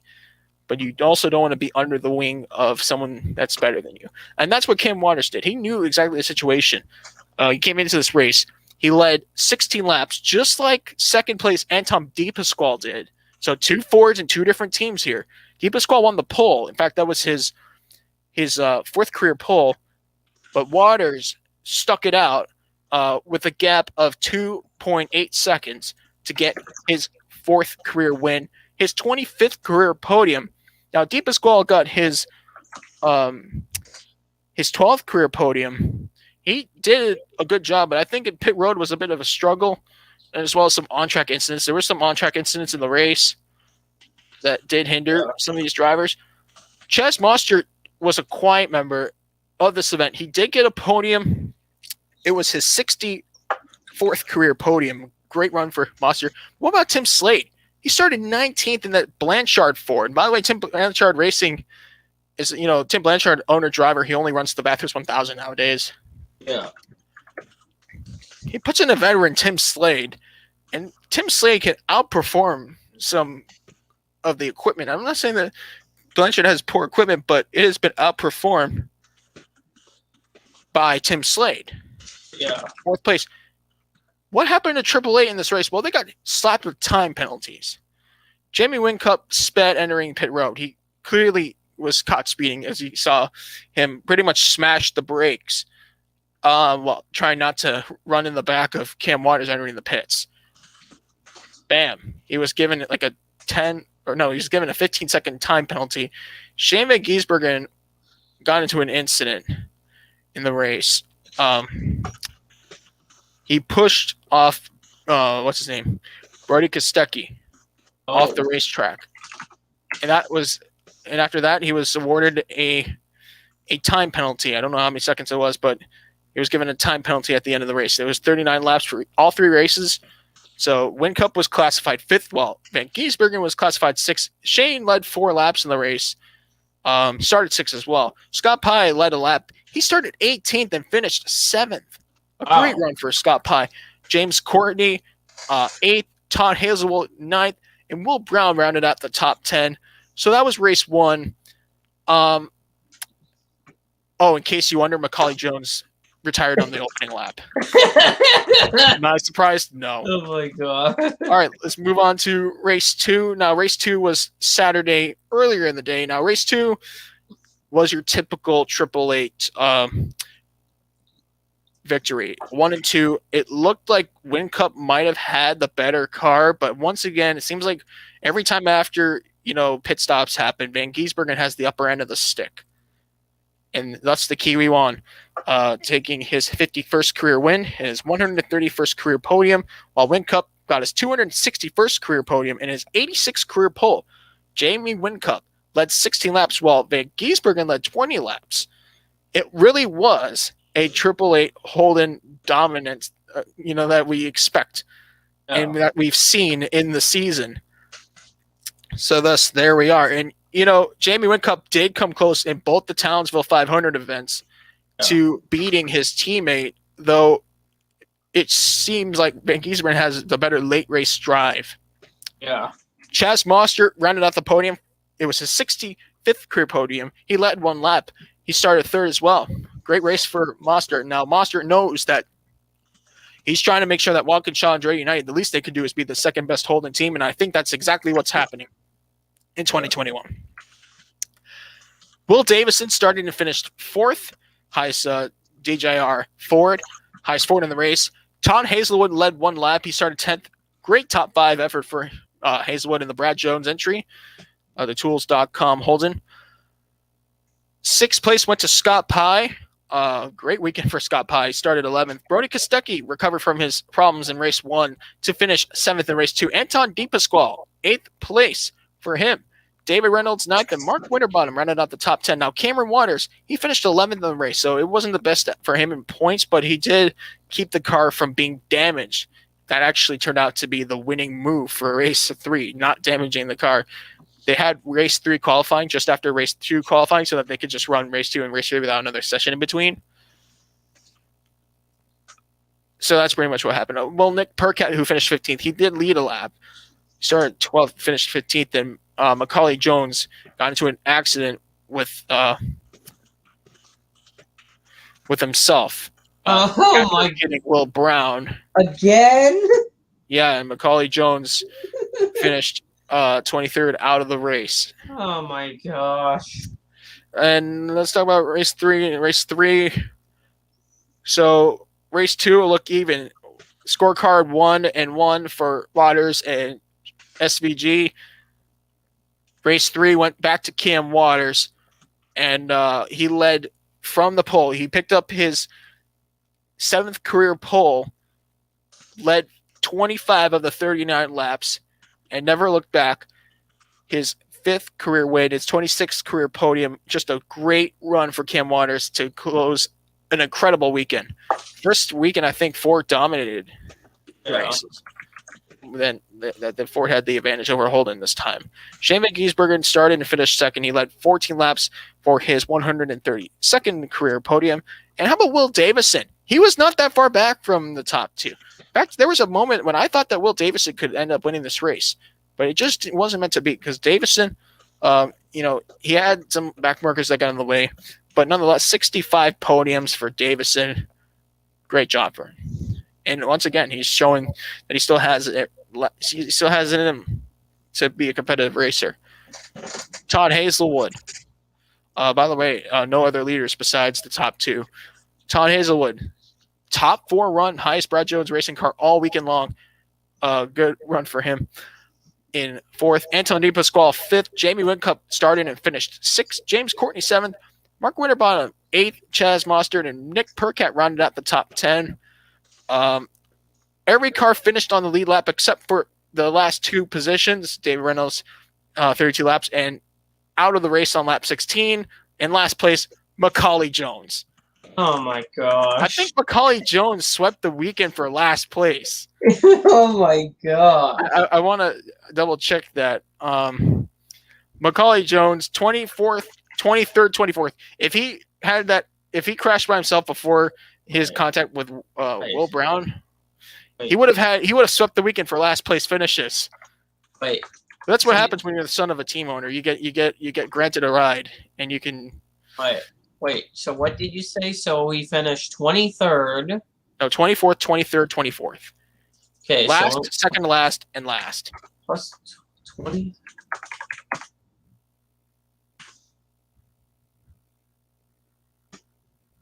Don't know what Savage finish is. What? 23.66. Also, last place of the cars that ran full time.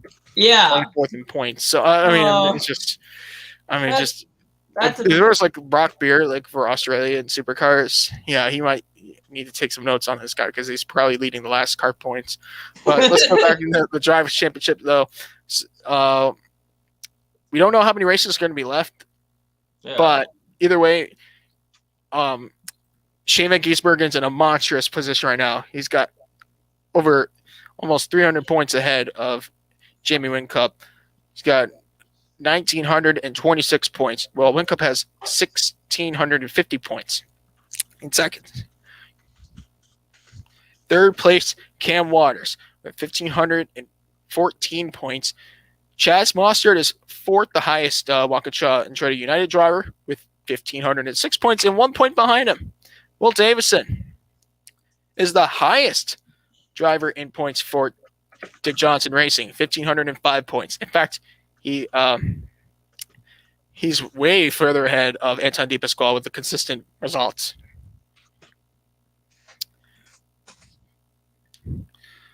Now let's move on to the team's championship. Oh, I wonder who that's going to be. Oh yeah, AAA. Yep. AAA, they're in a different. I mean, listen. Let's just say Dick Johnson Racing is in Mars. AAA has already reached Pluto. Uh-huh. I mean, 3,416 points compared to 2,591 points. It's another universe for them. They could, in a few race weekends, if it stays like this, clinch the team's championship, maybe even before Bathurst. I mean, how cool would that be? You don't have to worry about the team's championship. Let the co-drivers just exclusively go for the win at Bathurst without the championship in mind. That would be cool. Either way, you'd still probably have like a mathematical shot that's very slim if it was still to be the case. Tickford Racing is in third. Now they have 2,419 points. Remember, the points are awarded in hundreds. Yeah. So don't be fooled by the number. Fourth in points is the second highest Holden team of Waukesha Andretti United, 2,321 points. And fifth in the team's championship is Team 18, the third highest Holden in the championship with 1,953 points. Now, in terms of the Ford, highest Ford team is Dick Johnson Racing. Second highest team would be third place, Tickford Racing. So now, after all that, well,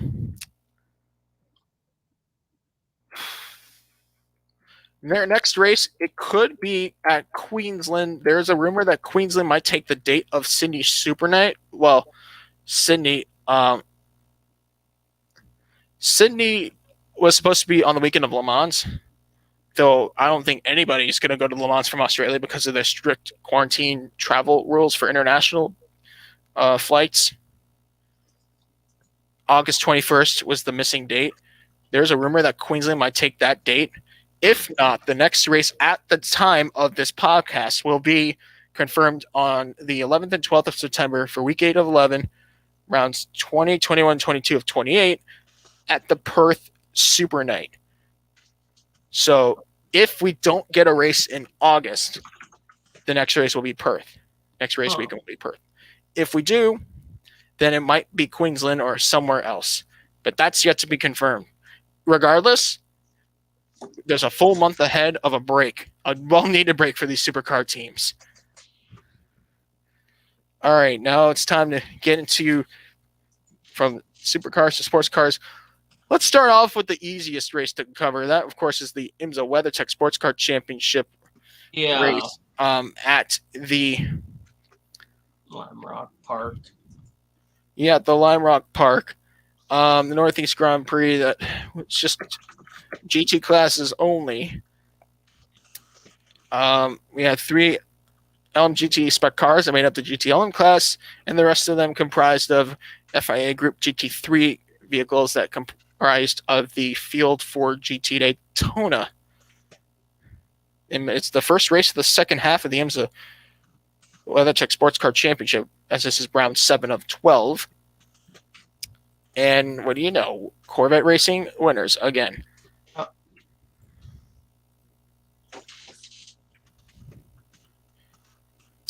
Honestly, I think this was more like a practice for Corvette Racing.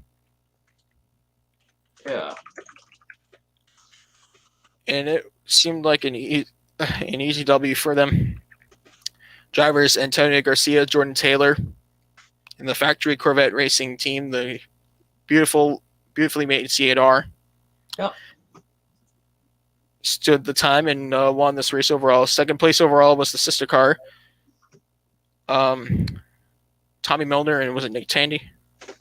Yeah. Yeah, Nick Tandy. Third place was the WeatherTech sponsored Proton Porsche, number 79 of Cooper McNeil and I believe Matthew Jaminet. Yeah. Right, so that is what we have just for the GCLM class and for the overall podium. Now,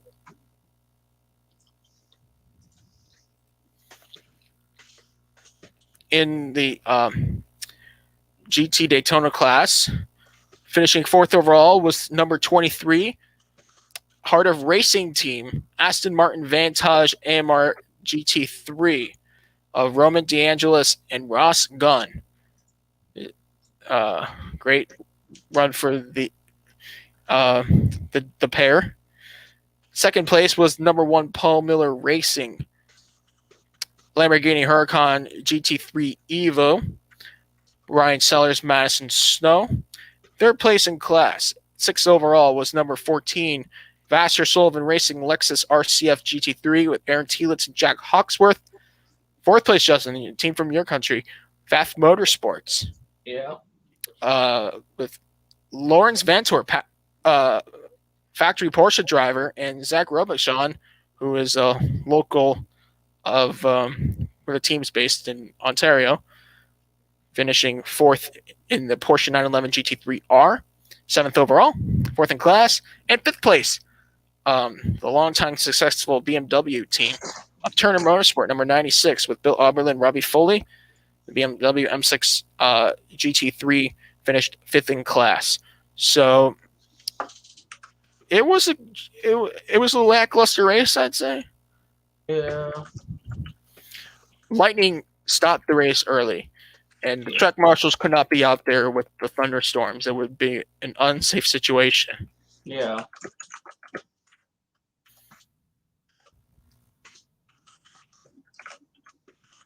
Yeah. But for most teams, they're getting on a plane or putting their cars on a boat and sending them to Spa. Yeah. Because you have the Spa 24 hours next weekend. Yeah. It's a huge race that's pretty much for GT3s competing for the overall win. Yeah.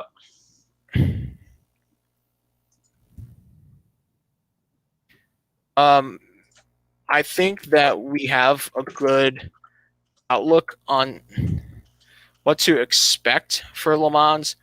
We'll talk about Le Mans this week because of the WEC race. And then we'll bring up more about the Spa 24 hours next week when it's the race week. But let's move on to the WEC. The FIA World Endurance Championship first half of the season and their pre-Le Mans portion of the year came to a close yesterday at the famous Monza circuit in Italy. Justin, for most teams that are not in the overall competing class, they have more opportunities to practice for Le Mans. Here, if you're in a hypercar, an LMH, this is your last chance. Yeah. For the big show. That's why we had 5 hypercars showing up for the race. And to that, am I surprised? No. But you know what I'm happy to see? I'm happy to see that all entries of the hypercar category and teams showed some capacity to keep up with the factory Toyotas. Yeah. Number 7, Toyota Gazoo Racing Toyota GR010 Hybrid hypercar with Mike Conway, Kamui Kobayashi, Jose Maria Lopez took a dominating win in the 6 hours of Monza. Yeah. I had a feeling this was going to come into the hands of experienced drivers and a good car. You put a good car together, you're going to get good results. And thus they did. In fact, the trio completed a number of 204 laps. Only 2 cars finished on the same lap. Second place was the number 36. Alpine Elf Matlock, a team that's built by Signatech. Driven by Andre Negraro, Matthew Vaxivier, and Nicolas Lapierre. Yeah. Did a great job putting that French car almost at a spot where they could have won at one point. Both Toyotas experienced problems, especially the 8, but the 7 almost had a terminal issue. Yeah. And you know what? For a second, I thought, hey, if something happens to the Alpine, we might see an LMP2 win overall. Another case of an LMP2 getting the overall podium, but not an overall win. So that puts... We'll just stick with the rest of the hypercar class before we talk about the rest of the categories. Third place in class, 4th overall, was the number 709, Glickenhaus Racing. Glickenhaus 007 LMH hypercar, completing 200 laps with drivers Romain Dumas, Frank Malieu, and Richard Westbrook. Justin? Yeah. I said that team passed my test of durability. Yep. Is it possible that these guys can actually keep up with the Toyotas of Le Mans if they tried? If they can, it all depends about how they bring the car. Like, it all depends, because we can't tell how the car's going to be at Le Mans, because Le Mans is a different track than Monza. But it could happen if this brings momentum for them heading into Le Mans to try to be close to the Toyota bunch. So if they bring the same momentum from Monza, maybe they're going to be really close to the Toyotas on speed.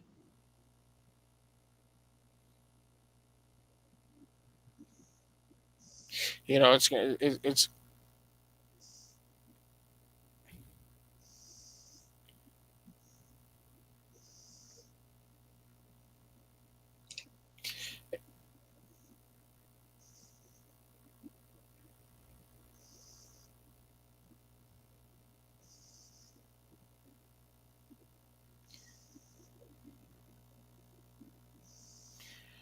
well, let's discuss the other cars. The 8 Toyota Gazoo Racing GR010H did finish the race, but not classified was the 708 Glickenhaus Racing 007 LMH.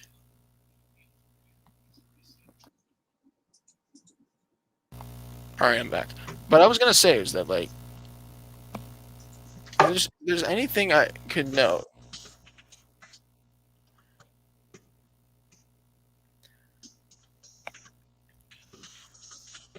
I would have to say is that, as I'm just trying not to fret here,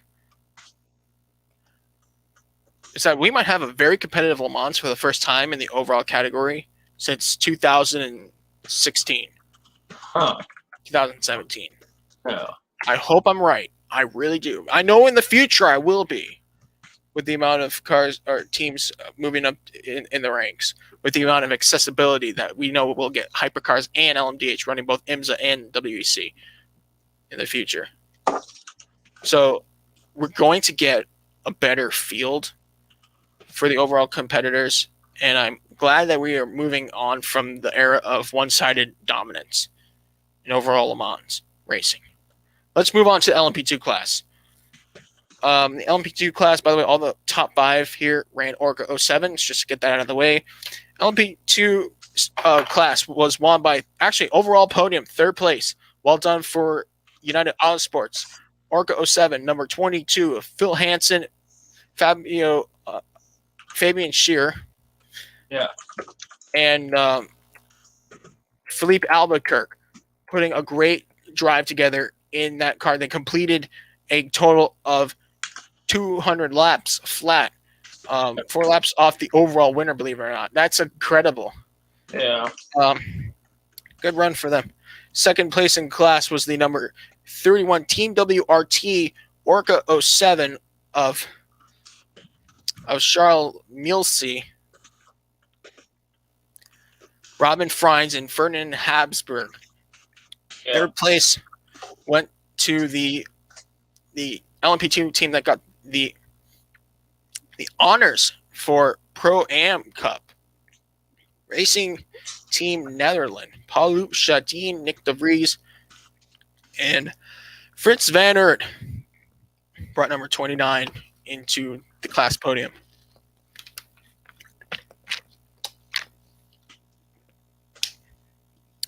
Fourth place in class went to the number 34 Inter-Europol competition, Orca 07 of Ranger Vandersen, Jakob Smichkowski, and Alex Brundle. And rounding out the top 5 in class was the number 28 Jota Sport Orca 07 of Sean Glale, Tom Blomqvist, and Stoffel Van Doorn, a trio that ran very well in the Asian Le Mans series earlier this year. Let's move to the LMGTE Pro class. It came down to 2 teams this time, just 2 Porsches and 2 Ferraris from Porsche GT team and of course Ferrari. Porsche 92 won with Neil Johnny and Kevin Estra. Good run for them. Well, it was the 51 that finished 2nd. 51, of course, Ferrari, Alessandro Pierguidi, James Collado. Then 3rd place in class was the number 91 Porsche of Richard Leitz and Jimmy Bruni. 4th in class would be the 52. Of course, Ferrari, Miguel Molina, Daniel Serra. All 4 cars assumed the class lead at least once in the 6-hour race. That was incredible. Yeah. GT-AM. Always a competitive class because we see more of the privateer GTEs in this one. I think, I'm not surprised at all that it came down to AF Corsa because they've been so strong, but it's just how it is.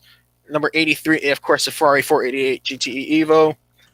Francois Pirardo, Nicholas Nielsen, Alessio Rivera. Get used to that name. Alessio Rivera is doing very well in ELMS this year.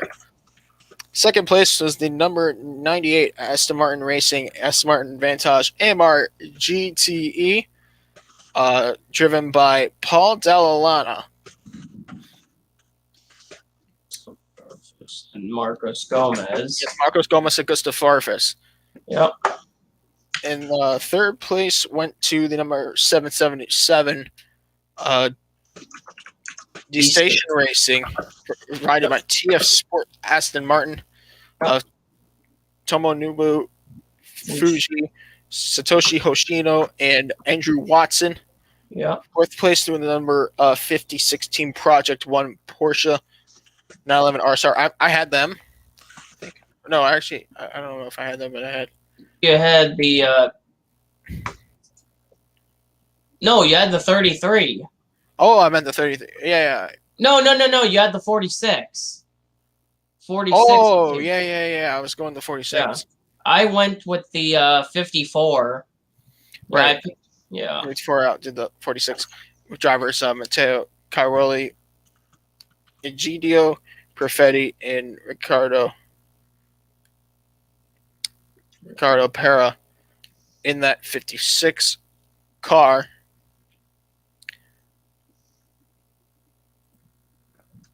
In fifth place in class was number 77 Dempsey Proton Racing Porsche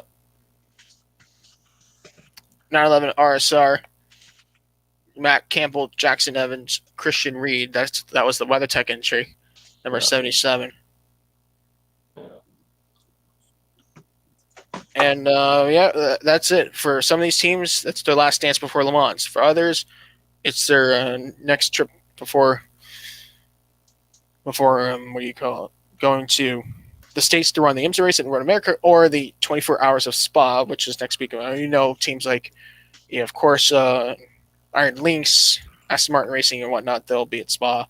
Other teams will be running the IMSA race. But as for the hypercars, they're all ready to go to France. Those teams that's the only thing they have left now. And we're getting to that point where Le Mans is here. It's almost there. It's just around the corner. Yeah.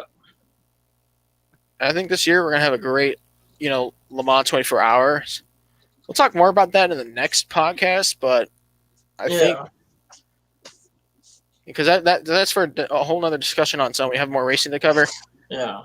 But yeah, the next race will be the 89th running of the 24 Hours of Le Mans. Which will be on the 21st and 22nd of August. We'll kick off the second half of the World Championship. Race 4-6 should be very, very spectacular. I think this race, Le Mans, is going to be one of the best Le Mans that we've had in quite some time. A new era in the 24 Hours of Le Mans history. All right. We got some other racing here. We'll start with the NASCAR Whelen Modified Tour.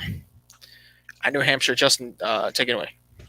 On a Saturday afternoon, we had the Whelen 100 at New Hampshire, which is a crown jewel event for the Modified Tour. That and New Hampshire are the main two crown jewel events. It was an interesting battle. Ryan Preece ended up getting the win. He had a good restart at the end because it went to overtime after a crash. He got a good restart, which really helped him into turn one because the draft is so big for these modifieds here at New Hampshire. He jumped ahead and almost lost the lead, but you got to protect and stuff because of how the draft, you really need the draft here in the modifieds at New Hampshire. Yeah, it was an aggressive race, but Ryan Preece, the veteran, showed everyone how it's done. He almost lost it too, but it was an exciting finish for the fans. Yeah. Ryan Preece took the win. Justin Bonsinger second. Third place went to Ron Silk. Ronnie Williams fourth. John McKinney fifth. Andy Seiss. Dave Sapienza. Bobby Santos was third. Kyle Bonsinger and Timmy Solomito rounded out the top 10. Yep. Now in points, and luckily I got to see the updated points for this one. Justin Bonsinger has a 10-point lead over Patrick Emmerling. Heading into Lancaster, New York on the 31st of July. Yeah, it's close. And then you got Doug Kobe. The reason he's not in that championship fight, he missed the race. He missed the race he was in fourth in points before this race. He had an accident. Yeah, but it's still it's going to be interesting to see how it goes. And this was the end of the first half of the year, so he does have a whole half of the season to catch up, but it's got to happen as best as he can be. Patrick Emmerling right now just got 10 points behind, but if you can see the difference in laps led, same deal with Kyle Bonsinger. Both drivers led 11 laps. Well, Justin Bonsinger led 414 laps. Yeah, Justin Bonsinger. Don't let him run away with it. Yeah, once he does, there's no turning back. Yeah, Bonsinger won the title last year. Yeah. And he's trying to go back-to-back championships. Yeah, Justin Bonsinger, once he gets the lead, he's going to pull away. That's what we've learned. Kyle Bonsinger, 48 points behind. Woody Picott, fourth. 49 points behind. John McKennedy rounding at the top 5. 53 points behind. And see these guys at the end of the month at Lancaster, New York. Yeah. So let's move on from that. We had ARCA. Right. ARCA, just like the Modified Tour, finished their first half of the season this weekend. No, they raced at Berlin for the Zinsser Smart Coat 200 at Berlin. That was an interesting race. 200. It was kind of interesting, but Daniel Dye, first career pole in his second start, ends up winning. And he led 198 out of 200 laps. Domination. Unbelievable. I did not think that Daniel Dye would last in the front. Woo. He took both the championship contenders to school. Yeah, he led. Back. He made also, remember, there's the Reese's Sweet move of the race that ARCA has now? Yeah, what was that? Daniel Dye won it. Remember his save he made? Oh, yeah. Oh, he could have wrecked it, but he saved it. Oh, my. That was an amazing save he did. And he held off Ty Gibbs, who led the other 2 laps were led by Ty Gibbs. He held them off for the win, which Ty Gibbs is really competitive.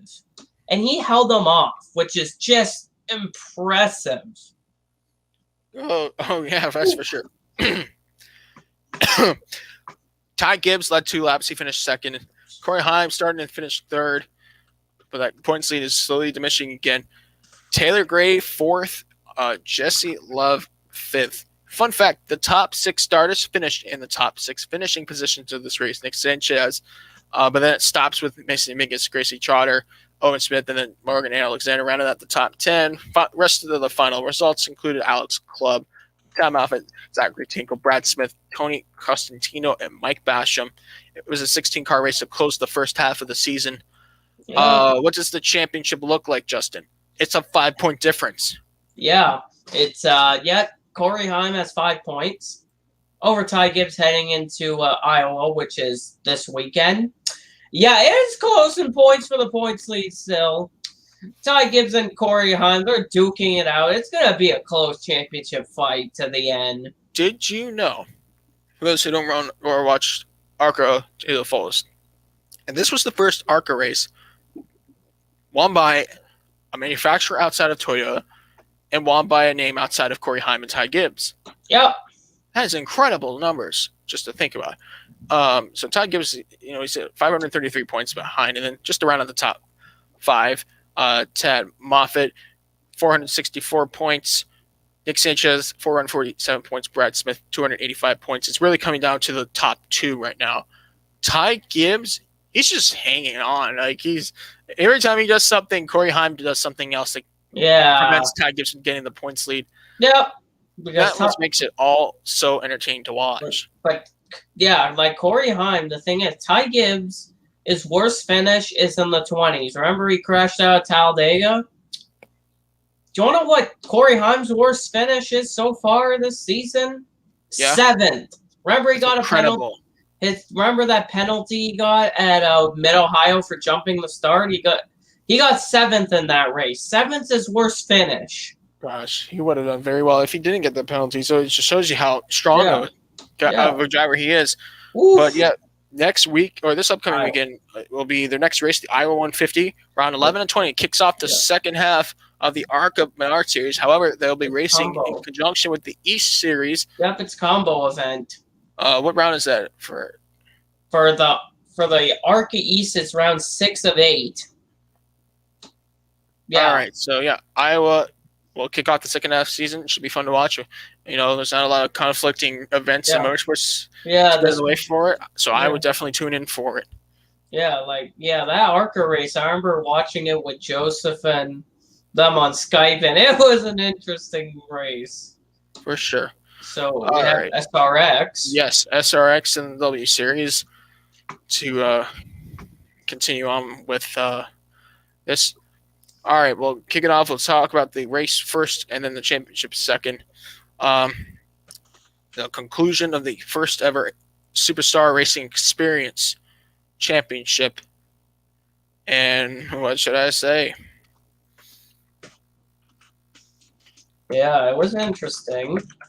Oh yeah, that was Nashville Fairgrounds Speedway, race 6 of 6 to conclude the season, and we got to see a treat at the Nashville Fairgrounds. Yeah. Chase Elliott picked up the win. The NASCAR Cup Series champion had a great duel with his own father, 65-year-old Bill Elliott, another NASCAR Cup Series champion.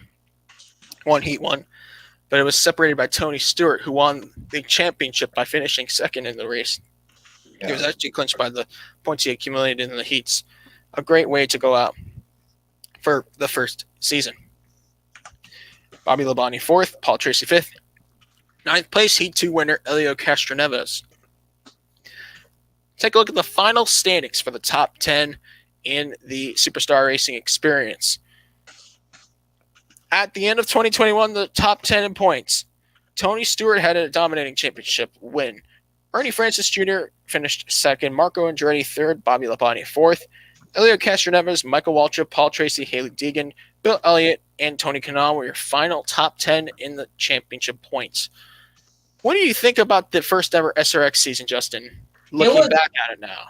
It was a good season.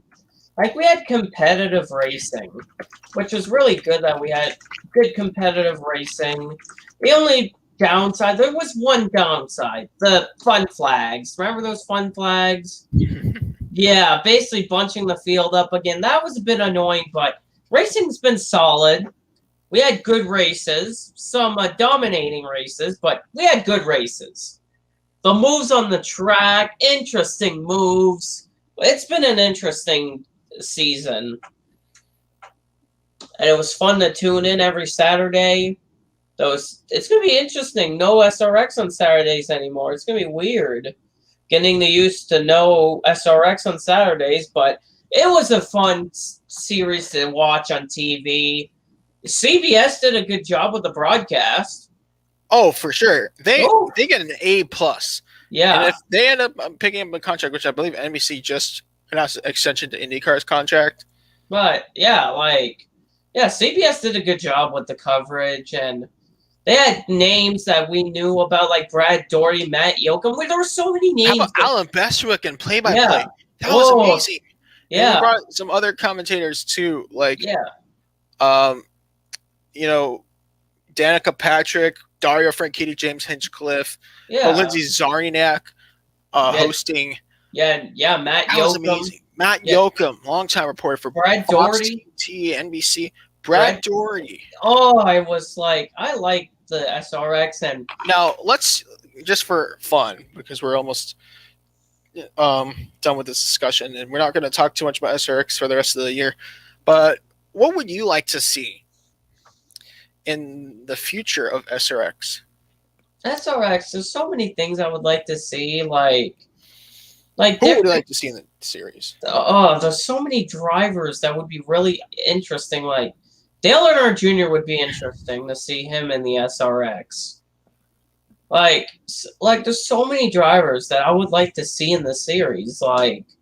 This series, we had good names in this series. We had good names in the series this year.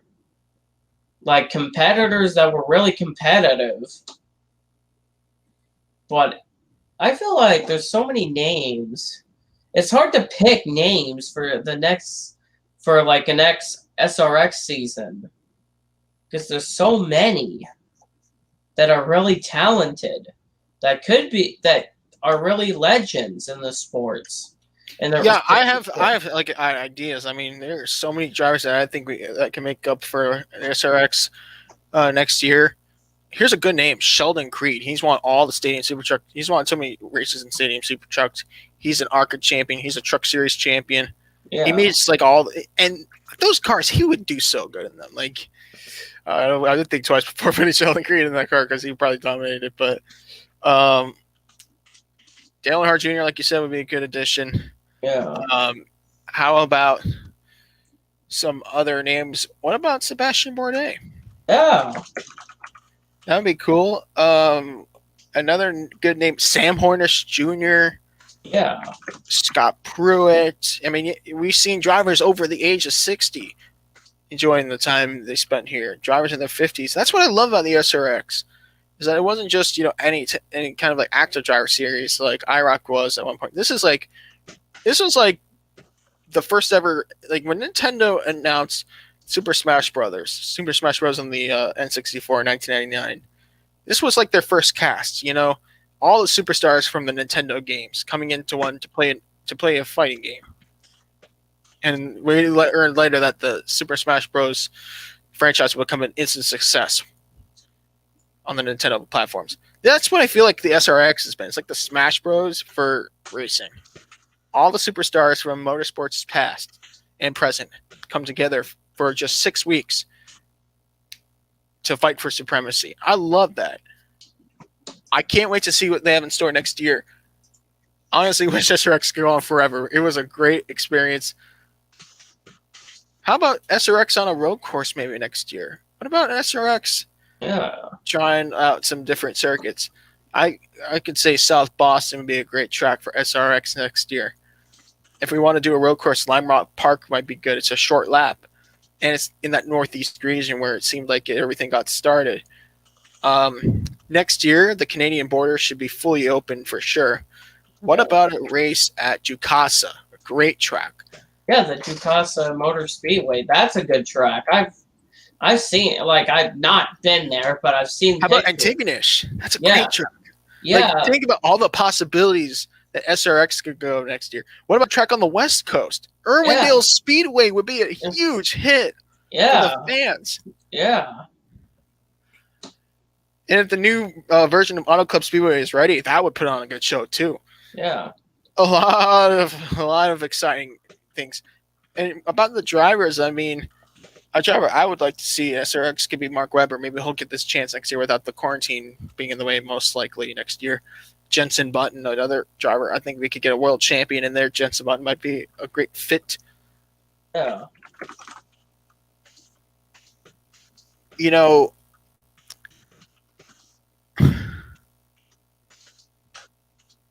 I'm just excited. I don't know what's next, what they have in store, but it's going to be huge. The SRX was a success. Yeah. All right. One more race we have to cover before we talk about this upcoming weekend. And I know this has been a long podcast, a lot of racing, unlike what's coming up this weekend, which of course marks the beginning of the Olympic Games in Tokyo, Japan. Yep. Nice to see it finally here. Yep, the ceremony begins Friday morning because of it's in Japan, so it's Friday morning for us in America, in North America. Yeah. Right, July 23rd to August 8th. From opening to closing. Yep, it's going to be interesting. We have 33 sports, 50 disciplines, 339 different events taking place. It's going to be the first Olympics altogether in Japan since Nagano 98. And we know how awesome that was. But going back to motorsport, let's talk about the W Series. Race 3 at Silverstone of this 8-race tour. It was domination by Alice Powell. Yeah. But actually not domination. She took the lead late in the race, remember. She got the fast lap in pole position. Yeah, but she passed Fabian Woolin, pulled away from her, and then she made a mistake that led Powell. And when Powell took the lead, everyone was cheering it because it happened at Silverstone at her home track. And Alice Powell took the race win from first up the grid. It was a good battle between her and Woolin. I think Fabian had really proved herself in this W Series. I haven't really known much of her in the past. She has a good record in sports cars, like single spec sports car racing in the past. But keep an eye out for Fabian Woolin. And it's cool. She's under the Swiss license and Liechtenstein license, so that's interesting to see. But The results, yeah. Baldwin second, Jamie Chadwick third, another hometown favorite in this race. Did a good deed to the crowd getting on the podium there. Emma Kimi-Leinen, the Finnish driver, fourth. And Marti finished fifth. And Nuria Marti. Yeah, Nuria Marti, the Spaniard. Sixth place was Bitsky Witzer, who's a longtime sports car driver. Seventh place, Sarah Moore, another British driver. Eighth place, Abby Pulling. Ninth place, Abby Eaton. And 10th place, the final points position, went to Vicky Perea. Yeah. Her first point of the championship. What's standings look like after 3 races? Well, Alice Powell holds the championship lead, 54 points. Her countrymate Jamie Chadwick has 48 points. So it looks like the points lead has swapped between the first 2 races.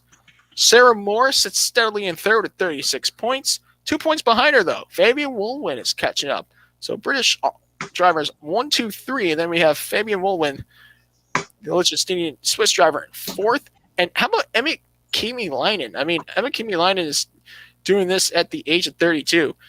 One of the more older drivers. And she's holding her own very well in the W Series. Remember, she picked up a win in the inaugural season at the Assen round in Netherlands, which was kind of a popular win for her. Yeah. But yeah, this is their top 5. She's got 27 points, by the way. But we have Hungary next, so that's going to be fun to watch. On the 31st of July, we'll be part of the Hungary Grand Prix weekend. So keep an eye out for that. Yeah, great. Yep, F3 is going to be part of that weekend too in the Hungaroring. It's going to be interesting, but we don't have much races this weekend. Nope. One race that we are going to discuss, though, is the Formula E World Championship, the London E Prix. There's a new street circuit in London, England, and that, of course, is a huge deal. Last year, we were supposed to see that new track debut, but then the world died. Now the world is back up and running again, and they're going to get their chance this weekend for rounds 12 and 13 of what is a 15-round tour for the ABB FIA Formula E World Championship. Yeah.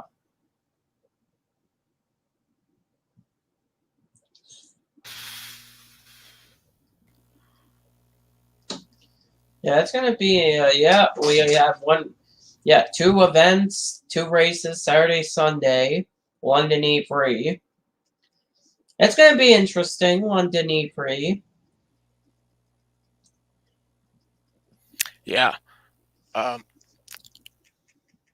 running the XL circuit. So let's look at the history of this race. Well, Nico Prost won the last race in 2016 at the old circuit.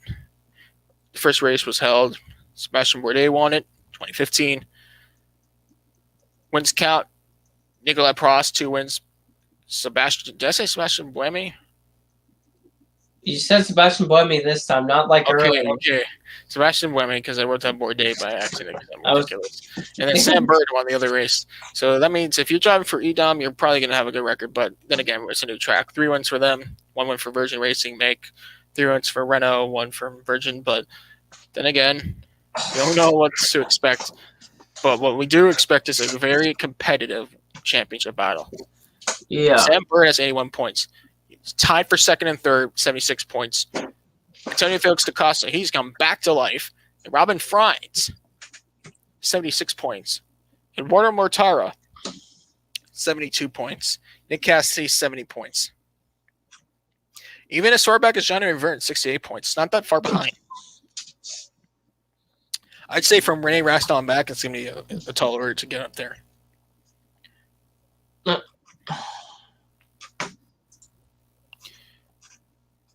Now in the team's championship, Convention Virgin Racing has 2 points. 2 points over Diaz Suchida. And you know what? It's not that far from Jaguar Racing either. 141 points compared to 146 points. That's 5 points between the top three. Jaguar Racing is in third. Then Audi Sport ABT Schaffler Formula E team, 115 points in fourth. Fifth place Mercedes EQ Formula E team. It's in fifth with 113 points. Who do you think is going to come out on top of the drivers after these two races? I feel like it's going to be Antonio Felix da Costa. I feel like he's just consistent, and his DS Chachita team is consistent. You know, I'm going to say Robin Frines. Okay. I like how he's been driving lately. He's doing a great job staying in the points positions. Yeah. Yeah. Also, I want to say, I just figured out, Joseph, you know what? You know that both races are in the morning, but I guess that CBS is going to have a tape-delayed version after the CBS Sports Network version. Because they're going to have a tape delay at 1 Eastern, but both races, the Saturday race is at 9:30 a.m., 9:30 a.m. for race 1, for the E-Prix race 1. The second race at London is at 8:30. 8:30 a.m. Eastern for race 2, and race 1. Okay, race 2 starts at 8:30, and race 1 starts at 9:30. So race 1 starts an hour later than race 2. Yeah. So that's the only difference. All right. Yeah, it's gonna be weird. Not many motorsports this weekend. It's gonna be interesting. I think I'm glad. I mean, most CBLs, they don't want to clash with the Olympics. Yeah. We got ARCA, the only other event. We got ARCA combo with the East and the main ARCA championship at Iowa on Saturday evening. We got the main. Then we got the London E-Prix Saturday morning and Sunday morning. 2 events there, which is going to be interesting. Yeah, it's going to be interesting. Yeah. All right. I think this is a good time to end the podcast. It's been such a long one. A lot of racing to get through that week. Yeah. But everyone's going to have a rest. Enjoy the Olympics. Yeah. What Olympic sport are you going to be keeping an eye out for this year? There's so many. There's so many that I watch. Like, I've watched so many of the Olympic sports. Like, I know, because each year, it's a once in a lifetime opportunity. It comes and goes, and you just want to watch. You see it in the moment. Like, the Saturday, NBC airs the Olympics. Do you know what time the coverage for NBC on Saturday starts at 10 a.m. Eastern with volleyball, rowing, 3x3 basketball, cycling, and swimming. See, the 3x3 basketball is something I can't wait to watch, as well as the skateboarding routes, because that, we see like some of these new sprints. How about the pentathlon with 5 different sports, rather than just a triathlon? I mean, if that's not hard enough, I don't know what is. But just try doing it 5 times. I don't know how to make it work, but I was watching the Tour de France this past weekend. How about Tadej Pogacar? Second consecutive Tour de France win. He's my age. He's 22.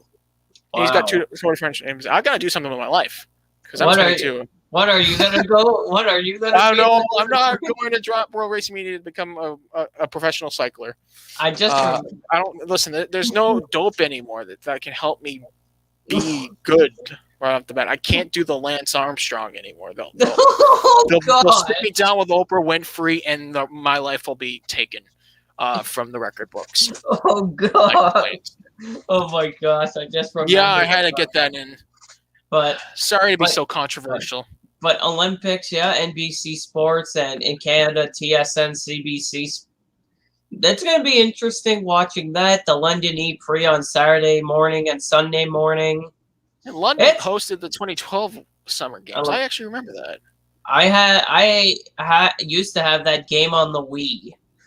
Oh, Mario And Sonic. Oh, yeah, I had the 2010. too. I had the 2010 Vancouver Olympics. 2010 Vancouver got me into the sport of hockey. Like, there's so many, like the Olympics. People say, oh, it's boring, but I actually like the Olympics. Like, Listen, it's a once in a lifetime opportunity for a lot of these athletes, and I wish everyone the best. Yeah, because like this year, like the Summer Olympics, after this, you got to wait till 2024 for the Summer Olympics again. Right, and especially for this one, we had to wait another year.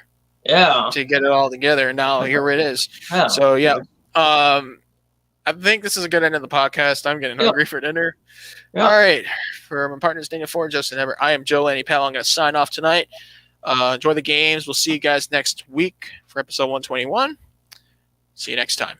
Yeah.